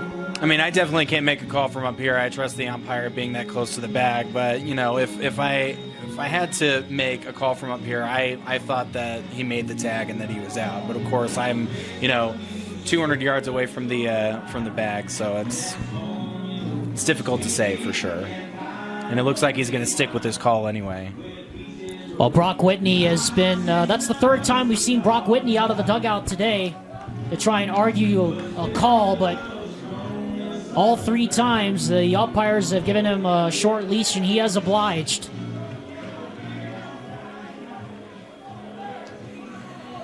We thought he was very dangerously close to getting ejected in the very first inning of the game on a call at the plate. Here's the 1-0. This one is down low, 2 balls and no strikes. So there's a runner on second now with 1 out and a big-time insurance run out there at second base for Fremont to get. Jamison fires that one in there. Boy, he had some extra chili pepper water on that one. A little aggression came out there from the left fielder / pitcher.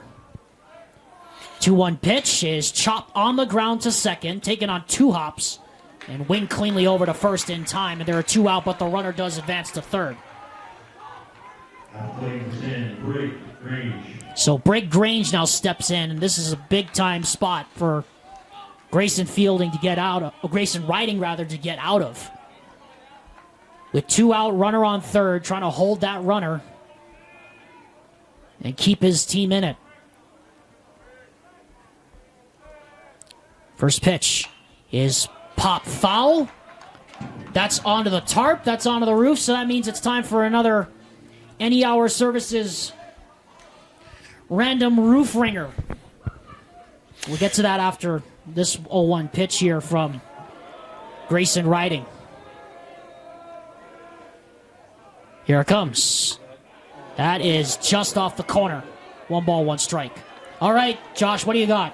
All right, so you and Ty talked about the fastest MLB game in history. What about the least attended baseball game in history? I will have to say that's probably an Oakland Athletics game, and that probably happened very recently. I'm going to say that was, I think the attendance of that game was 3,000 at that Athletics game.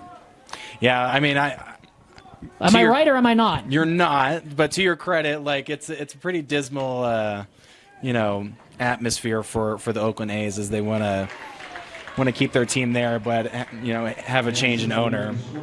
As we finish the inning here, we'll get you the answer to that when we come back. Yes, we'll get you the answer to that when we come back, as the Sentinels are able to keep the Silverwolves off the board in the 5th inning. We'll be back with that in just a moment, with the Fremont Silverwolves leading 7-4 on the Rewind Sports Network. We have a new pitcher on the mound as we begin the bottom half of the 5th inning. It is number 5, Kobe Nance, who will take over on the mound. Alexander Timlip and Josh Dodge as we get set to start the bottom of the 5th. Okay, Josh, what was the least attended game in Major League Baseball history? In 2011, due to Hurricane Irene, the Florida Marlins played the Cincinnati Reds in front of just 347 people. 347? I mean, wow. It must have been while the hurricane was going on. No, but see, here's the thing. Like, you have to take that with a grain of salt, because at the time they were still playing at what was Dolphin Stadium at the time. So that's probably one of the reasons why. But 347, that's what you get for an athletics game normally at the Coliseum, don't you?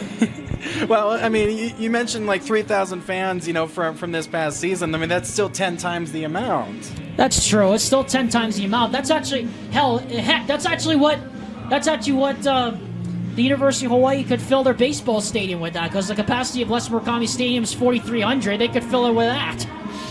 I mean, they could have as many fans there as they wanted. That is fascinating, but yeah, I mean, but that is fascinating. 347 people. That's as many people as you'll get in a BYU classroom most days. Well, I think we've got more than 347 people here right now, I think. Thankfully, we have more than 347 people here, I would think, as that one's left up high, 1 ball, no strikes. Our random roof ringers, anytime a ball hits the roof at UCCU Ballpark or the tarps here this week, as this is lifted down the left field line and foul by Austin Ellis, the catcher.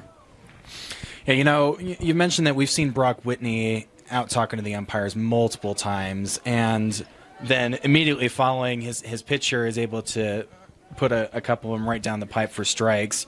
The head coach, it sets the tone for the team.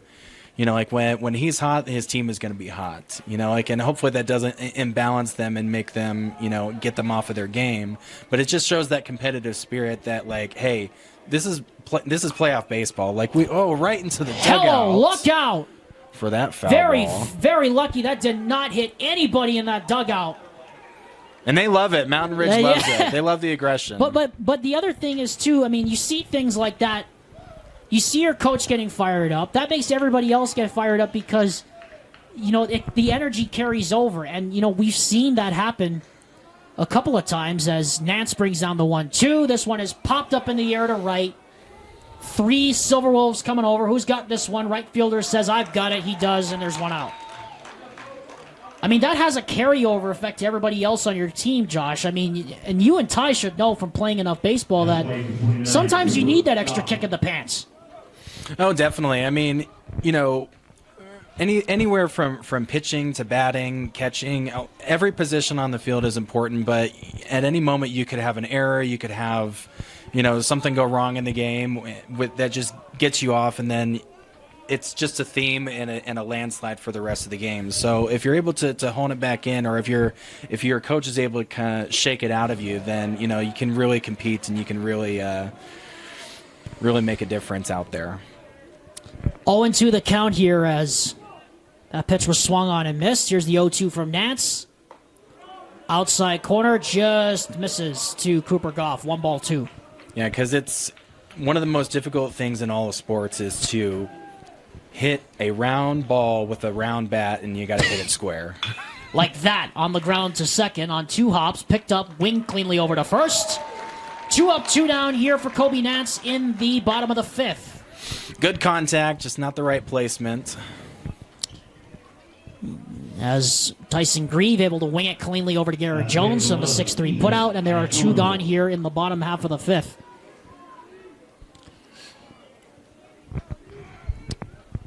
Corner Canyon was able to put up a 6 spot in that 6th inning. Are we headed for the same story here this afternoon in this second game, as this one is popped up in the foul ground? Jones got it. Inning over. So the Silverwolves are still up by 3 as they set down the Sentinels Ekahi Elua Aloha in the bottom half of the 5th inning. We head to the top of the 6th with the score still 7-4 Silverwolves. Well, there's the story of the wind right now. It's currently shifted, and it's going from right field to left field here at Larry H. Miller Park. Alexander Tim up alongside Josh Dodge for Game 2 of our first-round quadruple header of the 6A baseball playoffs. Glad you could join us wherever you are watching today. On this 54-degree day here in Provo, Utah, started a bit rainy, but it's cleared up, and now it is nice and sunny outside, and the field is probably drying up very, very quickly here. Yeah, and it's beautiful out here. You know, we had a couple of people kind of look at us as if they wanted to get in the box with us from all the rain. Everyone's huddled under the tarp here at Miller Park, excuse me. But yeah, it's the sun's come out. People are sitting right behind the net and enjoying this playoff atmosphere between Fremont and Mountain Ridge, as it is 7-4 Fremont on top. Fremont put up 3 each in the 1st and the 3rd inning, put up a single run in the 4th inning, part of their 4 unanswered runs to go up 7-2, and then the Sentinels answer back with 2 more runs at the bottom of the 4th. Both teams put up zeros in the 5th inning, so now we head to the 6th inning. And Josh, I turn to you now because if you're both teams, the time is now to take advantage and take control of this game, because it's a 3-run game, but we still have 2 full innings left to go, and anything could really happen. Yeah, and you know, we talked about Marzial's kind of slip in the fourth inning of, you know, like you've got a lead, you don't want to give it back to Mountain Ridge. You don't want to give this game to Mountain Ridge, but I don't think that they necessarily need to do anything different in the way of their offense. Like they, you know, have been doing well, putting guys on base and making the right decisions, and they just need to continue doing that. Mountain Ridge, on the other hand, is the one that's kind of behind the 8 ball here and needs to make something happen here. And they need to make it happen now. Tony Marcial is the now DH for the Fremont Silverwolves. Takes a strike at the knees, and this one misses the knees low. 1 ball, 1 strike. Yeah, and he's a senior, and not only is he a great pitcher for the Silverwolves, but he's their leading hitter in RBIs and home runs. And this one is smoked in the air to deep center field. Back it goes to the wall. That's going to get off the wall. Marcial's going to stop at second with a double. Tony Marcial gets you a guy who can do it both ways today. A leadoff double for Tony Marcial, his second base hit of the afternoon. And the Silverwolves are threatening again.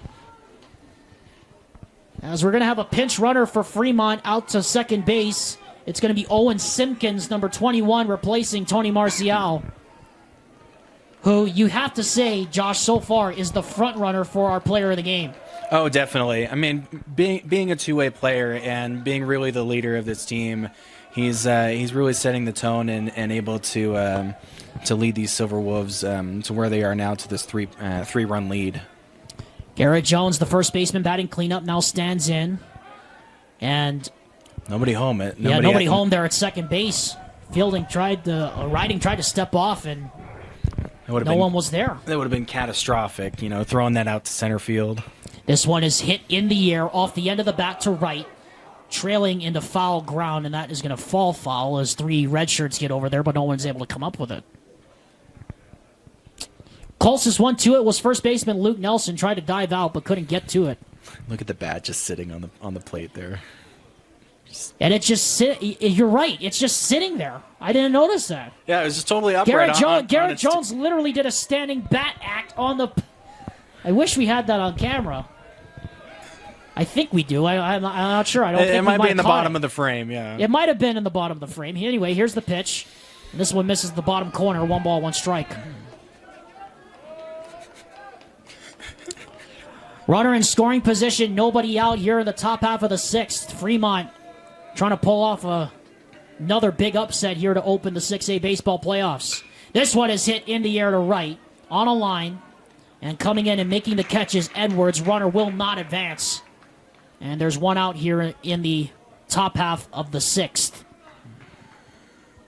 And that will bring up the third baseman, Max Johnson, who walked, then drew an RBI walk, then scored, and then grounded out. So he's 1 for 2 today, officially. First pitch on the way to him. This one is grounded towards short and gets through the shortstop. That's going to allow the runner to get to third. Simpkins slides in. I wonder how they're going to score that. I mean, it's got to be an error. And yes, it will be an error. It officially goes down as an error on the shortstop, Leo Bachoco. So there are now runners at the corners with 1 out as Tyson Grieve, the second baseman, comes up, and he had a 2-run single to make it a 3-0 game at the top of the 1st inning. So some high stress facing Grayson Riding again here in this top half of the 6th as the Silverwolves look to go for the kill. And like I said, it's more small ball from Fremont. They got their guys on base. They're in scoring position, and they are just going to bat at home. Runners at the corners, 1 out. Top half of the 6th, 1 strike. The pitch. Grounder. 4, 6. Can they get the double? They will not get the third. In the back door, coming to score is Owen Simpkins on the fielder's choice. And it is now 8-4 in favor of the Fremont Silverwolves, and that is a biggie. As Grady Garrett now comes up to the plate.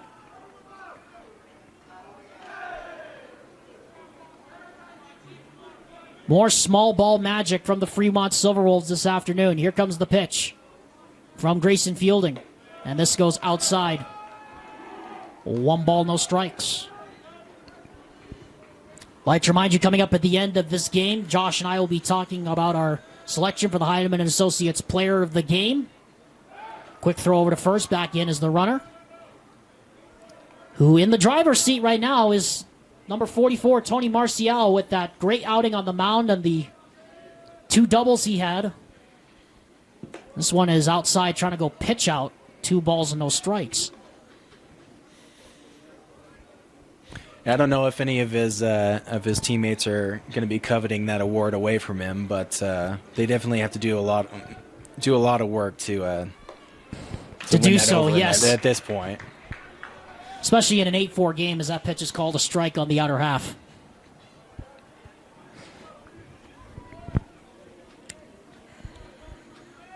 Two-one pitch. That misses the corner. 3 balls and a strike now. 2 out here in the top half of the 6th. A run already home. A free swing opportunity here for Garrett. He doesn't. This time takes it. 3 balls, 2 strikes, taking all the way. So full count here with 2 out. Runner on first, 2 out, and the payoff on the way. He struck him out. Right on the other half, and that will retire the side. But the Silverwolves do get a big insurance run, and they've made it an 8-4 game once again as we head to the bottom of the 6th inning in Game 2 of our quadruple header on opening round day of the 6A playoffs. A look out toward the Wasatch Range in South Utah County. Alexander Timberlip, Josh Dodge, 8-4. Fremont leads Mountain Ridge. I'd like to remind you that the Rewind Sports Network's coverage of the UHSAA 6A baseball playoffs continues tomorrow. Catch us for 2 games in the morning as 2 teams try to stay alive and 2 teams try to move on to the semifinals. Coverage all starts tomorrow morning at 10:45 a.m. on your home for all spring sports championships, the Rewind Sports Network. Well, Josh, you and I were talking about just before we came back on about moving the bookmark from that 7-2. Here's another bookmark moment we can put in 8-4 because Fremont had the lead cut to 2, and now they have that insurance run. They're back up to a 4-run lead. Yeah, definitely. I mean, and just like reading a good book, like, you know, it's good all the way through, but, you know, we got to come back to this point, you know, if Mountain Ridge is or isn't able to do something here at the bottom of this 6th inning. You know, they've got a 4-run deficit, and it's difficult in this playoff atmosphere to come back in the 7th, but toward the hot corner at third, Johnson can't handle it. Long throw, not going to get the runner. And that's a start right there for the Mountain Ridge Sentinels as they are looking to get some traffic. Exactly, and that's exactly what they need. Is just like, let's get on base, let's calm our nerves, and let's do something here in this inning. You know, because it's now or never for Mountain Ridge. It's with how this game has been going, they need to be clinical, they need to hit their marks, and they need to get in scoring position for sure. So in steps Juan Gonzalez, and that one is just a little high and outside. 1 ball, no strikes. Score that, an error on the third baseman Johnson, so E5. Second error of the day for the Fremont Silverwolves. Here's the 1-0 pitch now to Gonzalez. That's a strike. Good, crisp fastball right on the corner. Gonzalez has one of the 2 as the only run-scoring hit of the day for the Mountain Ridge Sentinels. And he swings and misses at that changeup in the dirt. 1 ball, 2 strikes. As Kobe Nats trying to work around the leadoff error committed by his third baseman and trying to get his back. 1-2. This one is poked foul up to the left side. Good kick save there from Brock Whitney and fires it back over to the pitcher, Nats.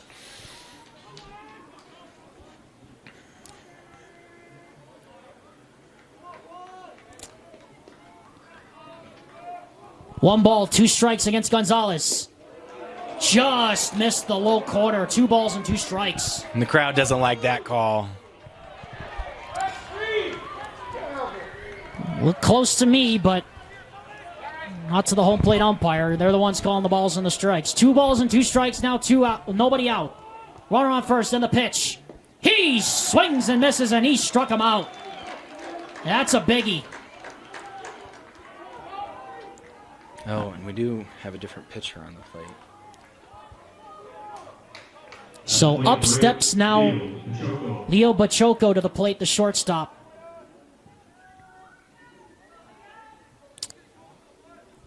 As we are just past 4:30 p.m. local time here in Provo. First pitch on the way from Nance is high and outside, a ball and no strikes. Bachoco plays for Mountain Ridge. This is Nance Kobe Nance for Fremont. Sorry, pitching, I mean. And Nance has done some pretty good work out of the pen here. 1-0 pitch. That's a good crisp changeup right at the letters. 1-1.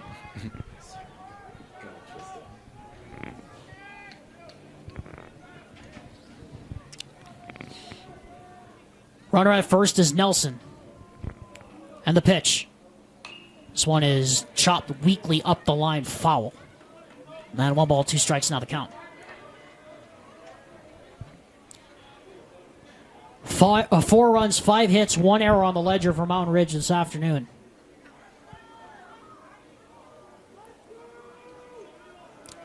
Bachoco stands in, and the pitch. Chop back towards second. They're going to go the short way for the force at first. And there's 2 gone here as the runner moves up to second base.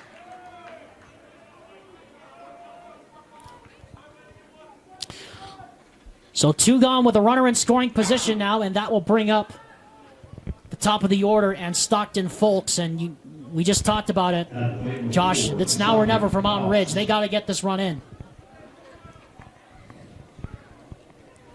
That's a big run standing out there at second base. It's a big difference between a 3-run game and a 4-run game entering the 7th inning. Definitely. And with 2 outs here, you got no option to do a sacrifice bunt or anything. Yeah, you obviously don't want to put yourself in that situation. Got to find that gap. This is a right-handed hitter, but the gap between the first and second baseman, if you're able to open your hips and hit it out into right field. See if he goes that way. This one is hit in the air. Deep left center field. Back to the wall. That's going to drop into the gap. That will score the runner from second. Folks is turning. He's on his way to third. Throw comes in, and Folks is safe with an RBI triple. And that could be the play of the game if Mountain Ridge is able to come back in this one.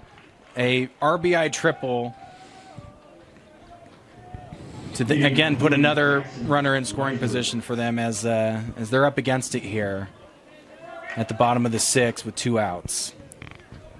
So here comes Jackson Reiser, 8-5, bottom of the 6th. And the pitch from Nance. That one is popped up. Good luck trying to catch this one in foul ground. And it is caught by the first baseman, Garrett Jones, and that ends the inning. But the Sentinels do scrape across 1 run on a big RBI triple by Stockton Folks. And we are set up for another great finish. To the last inning we go.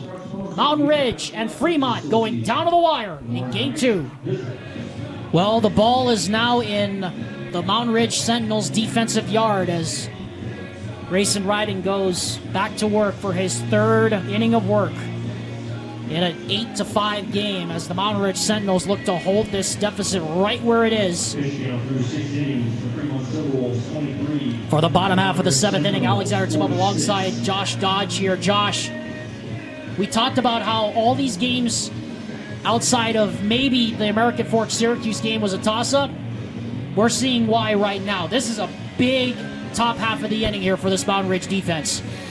Definitely, and you best believe that there's going to be guys in the bullpen, and Brock Whitney's not going to hesitate to put it all on the line here in this 7th inning. They've got to put work in on the defensive half, and then be able to come back in the bottom of the 7th here. But of course, as you alluded to right before we went to break, there's a big difference between a 3-run deficit and a 4-run deficit, and putting that hit into the gap into left center field is definitely what they needed to set themselves up for this 7th inning here.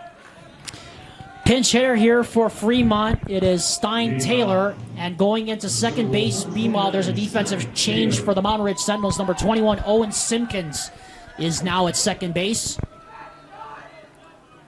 As the first pitch from Riding to Stein Taylor is at the knees for a strike. American Fork against Syracuse is our 3rd game coming up here in just a little bit. 0-1 pitch. That one misses the bottom corner, 1-1.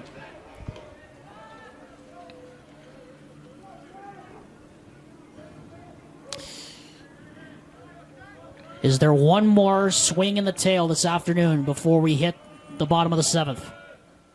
That one is swung on and missed. Made him chase. Sure did. Change up down low and away. 1 ball, 2 strikes.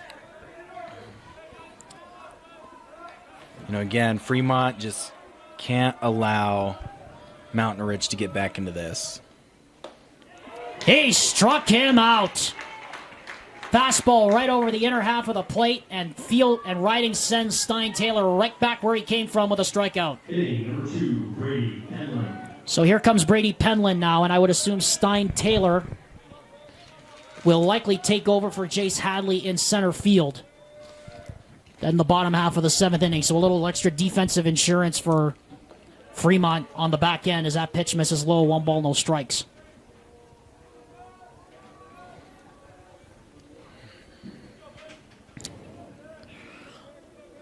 1-0 pitch. Strike called right at the thighs.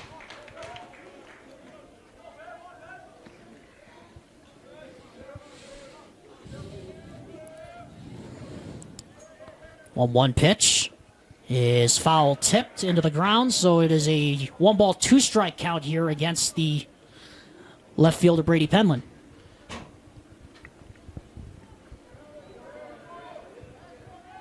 Ty Wilkinson and I have the rest of the games for today. And hopefully Wilson Gustafson will be good enough to go tomorrow, as that one is fouled again. If not, you might see me back here, hear me back here, whichever. Which of course, it happens. Life happens sometimes, and we're prepared for that. So we appreciate Josh Dodge, of course, stepping in for Wilson today. We hope Wilson's feeling okay. Here's the 1-2 pitch. Popped up weakly towards the foul netting, and it hits the backstop, so we're going to do it again.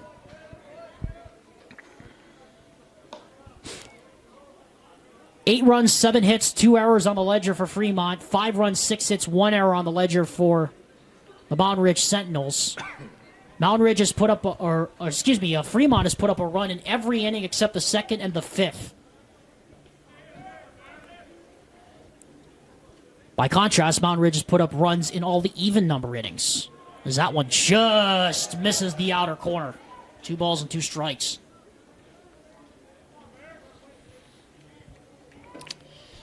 Nobody on, 1 out. 2-2 pitch. Back to the screen.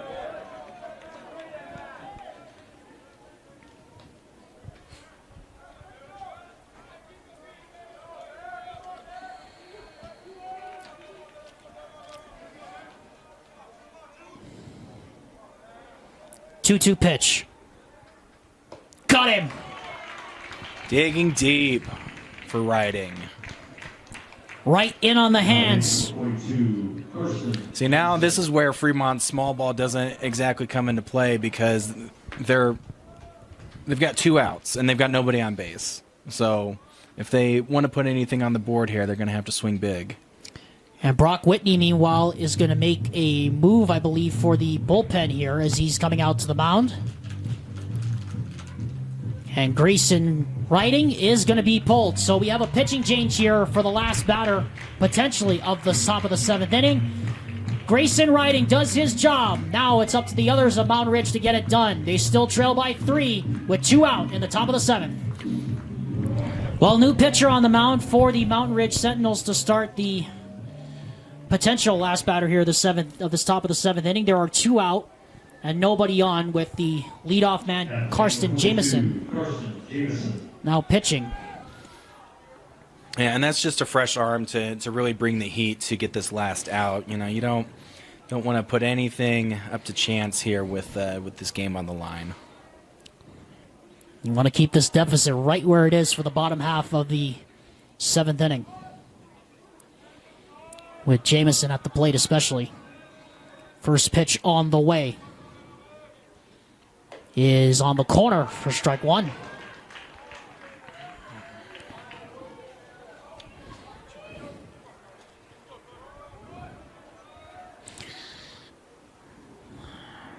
Strike 1 pitch on the way. That is also on the outside corner, strike 2. So number 18, Riker Morton, coming in and giving some fresh juice out of the bullpen.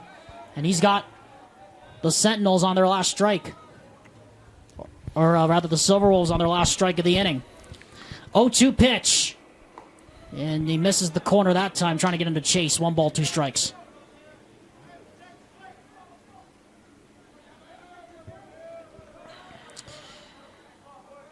Top of the 7th here as we're just waiting for one of the American Fork players. Jet Walker, the shortstop, number 2, trying to get back into the bullpen. 1-2 pitch. Got him! And the Mountain Ridge Sentinels strike out the side. Quite in the top half of calculated the change 7th inning. there. And that brings us to the bottom of the 7th. Last chance coming up for the Mountain Ridge Sentinels. The bullpen does their job. Now it's the offense's turn to produce a comeback. Our view from the top of the Y here at Larry H. Miller Field, as it's last call saloon for the Mountain Ridge Sentinels. They are down by 3 runs as we are into the home bottom of the 7th. Alexander Timolip and Josh Dodge. It was Colby Clausen, number 13, who got the final out on that strikeout on 3 pitches. So now it's Colby Nance and his turn to come in and get the long version of the save. The win will go to Anthony Marzial should this scoreline hold, and Nance will be credited with the save. And Josh, we talked about bookmark moments.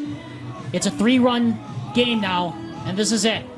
Oh, and I just want to mention that that change for that last out for Brock Whitney, putting a lot of faith and trust into his sophomore Colby Clausen, only his 6th strikeout of the season, and possibly one of the most important if Mountain Ridge is able to do something here in the bottom of the 7th to save this game. Starts off with a pitch in the dirt, ball 1. To Remington Edwards, Austin Ellis, and then Cooper Goff next. 3, 4, 5, heart of the order, ready to go here for Brock Whitney Sentinels as this is chopped foul off the hands. 1 ball, 1 strike.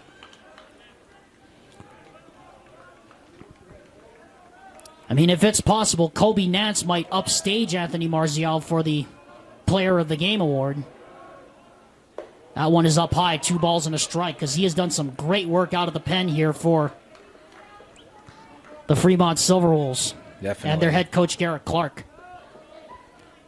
2-1 pitch. Ground ball to short.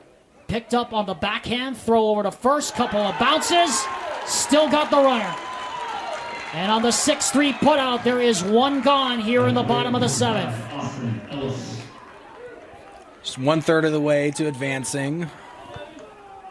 It's going to be the longest 2/3 of an inning, I think, of Colby Nance's career right here. And he's got to dig deep, and he's got to hold his water. And there is no one in the bullpen right now for the Fremont Silverwolves. Here comes the first pitch to Austin Ellis, and that's down low, a ball, no strikes. Yeah, this is Colby Nance's show for the rest of the way. And you got some members of the BYU baseball team, including head coach Trent Pratt, watching over in the box to our right as the pitch just misses the bottom corner, 2-0. And they're really crowding the plate now, Mountain Ridge. Yeah, trying to get any advantage they can on the pitches on the inside from Colby Nance. 2-0 pitch. That one is right there at the knees, strike 1.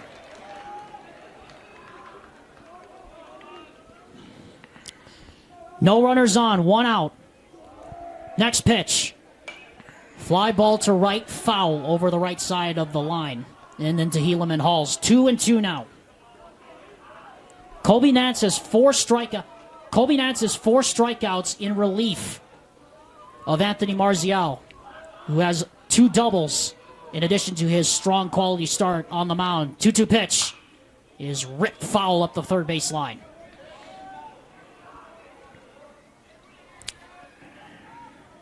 As Riker Morton goes out to go retrieve the foul ball down by the line.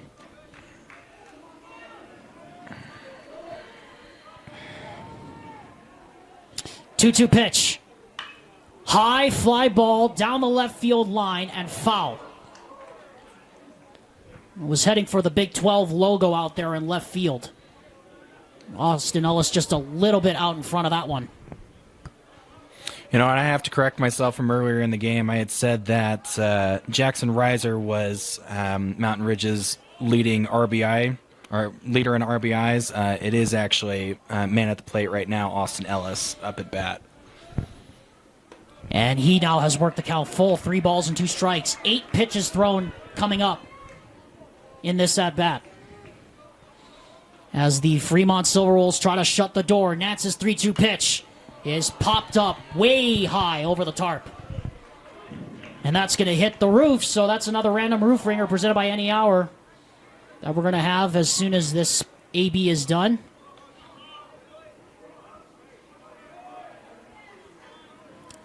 Three-two pitch. High fly ball, deep left center field, at the wall. That's going to hit off the wall. Throw comes back in quickly, and Ellis is going to be held at second with a stand-up double. And that means the tying run is in the on-deck circle. What a big-time swing by the catcher.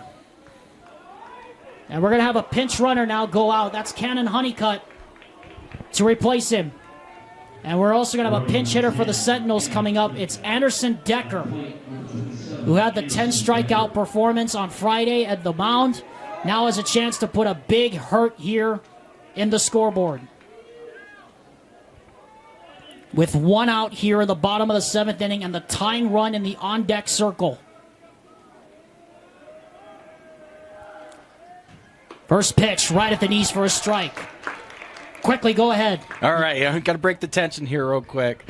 So a big league player can hit a 90-mile-per-hour pitch with more than 8,000 pounds of force during the millisecond that the bat is in contact with the baseball. You know, we mentioned how hard it is to hit that ball with that round bat. So, and the ball leaves the bat at a speed of 110 miles per hour on average. That's just incredible metrics. Like, putting math to baseball is just the kind of difficulty and force that these athletes bring to the plate.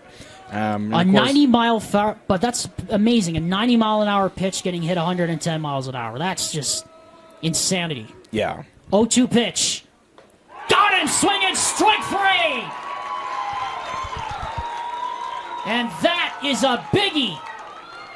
We've said that a lot today on both sides of this pitching staff, and that means Mountain Ridge is down to their final out this afternoon, and they could potentially strand the tying run in the on-deck circle. Big leaguers can throw 90 miles per hour, but these high scores are definitely bringing some heat today. First pitch from Kobe Nats is up high. 1 ball, no strikes.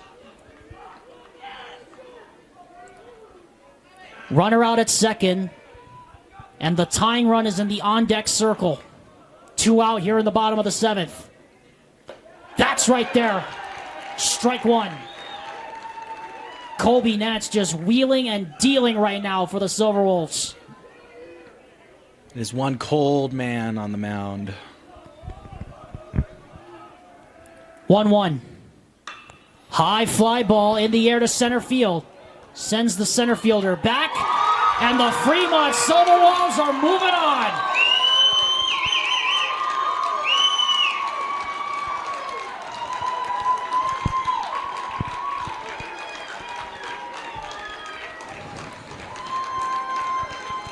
They dug deep, they played their game, and they were able to get the job done without letting it slip away. Congrats to the Fremont Silverwolves as they complete this dominant performance over the Mountain Ridge Sentinels. 3 runs in the 1st and 3rd inning and single runs in the 4th and the 6th proved to be the difference, and the Fremont Silverwolves pull off the stunner. And they are moving on to the 2nd round tomorrow afternoon to face the Davis Darts. Yeah, Josh Dodge, it's time to name our Heidemann and Associates Player of the Game. But before that, final thoughts. That's our second underdog that we've seen win today, and it just seems to be tail of the tape that, putting guys in scoring position and capitalizing it, holding your water and not allowing things to slip through and such. So, love what Fremont did today. They were cool, calm, and collected throughout, and and Colby Nance particularly got the job done at the mound. And bringing it home for the Silverwolves. And I think you're going to like this. We're going to give co-players of the game today for this game presented by Heidemann Associates. It was Anthony Martial who did it on the offensive end with 2 doubles and an RBI on the afternoon. And it was Kobe Nance who came in out of the bullpen, 2 innings, 5 strikeouts, gets the save. What a dominant performance this was by their pitching, by those 2 pitchers today on the mound. Definitely. I think that's very apropos, being that this is a team sport and, one pitcher can't go the whole game. So why don't we just put both pitchers up there, and the performance that they had, putting this game away and advancing the Silverwolves on to play Corner Canyon tomorrow. Fremont has done it. They have advanced to play Corner Canyon. It will be the 10 against the 6 in tomorrow's second round game. And it will be Mountain Ridge Davis leading us off tomorrow morning at 11 a.m. in an elimination game. And Josh, you have to say, not the 2 teams I think we expected to be in the elimination round this early in the tournament, but now the 2 seed and the 7 seed, or the 3 seed rather, the 2 top seeds will have to battle it out to see who stays alive. Definitely, and it just, pays onus to what playoff baseball is. It's no matter how the regular season went and what your seeding is, it's you win, you advance, and you got to take care of business. You got to dig deep and be competitive in this atmosphere and leave nothing to chance, and leave it all out on the field. And I think that's what Corner Canyon and Fremont did today. Great working with you, Josh. Thanks for jumping in on Wilson's behalf, and hopefully we see more drama, because I think we're just getting started. Oh, yeah. It's a great day for baseball. Love it. Josh Dodge, thank you very much. Ty Wilkinson on the camera, thank you very much. The final score, once again, is Fremont 8, Mountain Ridge 5. We're just getting started, folks. Game 3 will be coming up in just a little bit. You're watching the Rewind Sports Network's coverage of the UHSAA 6A Baseball Playoffs.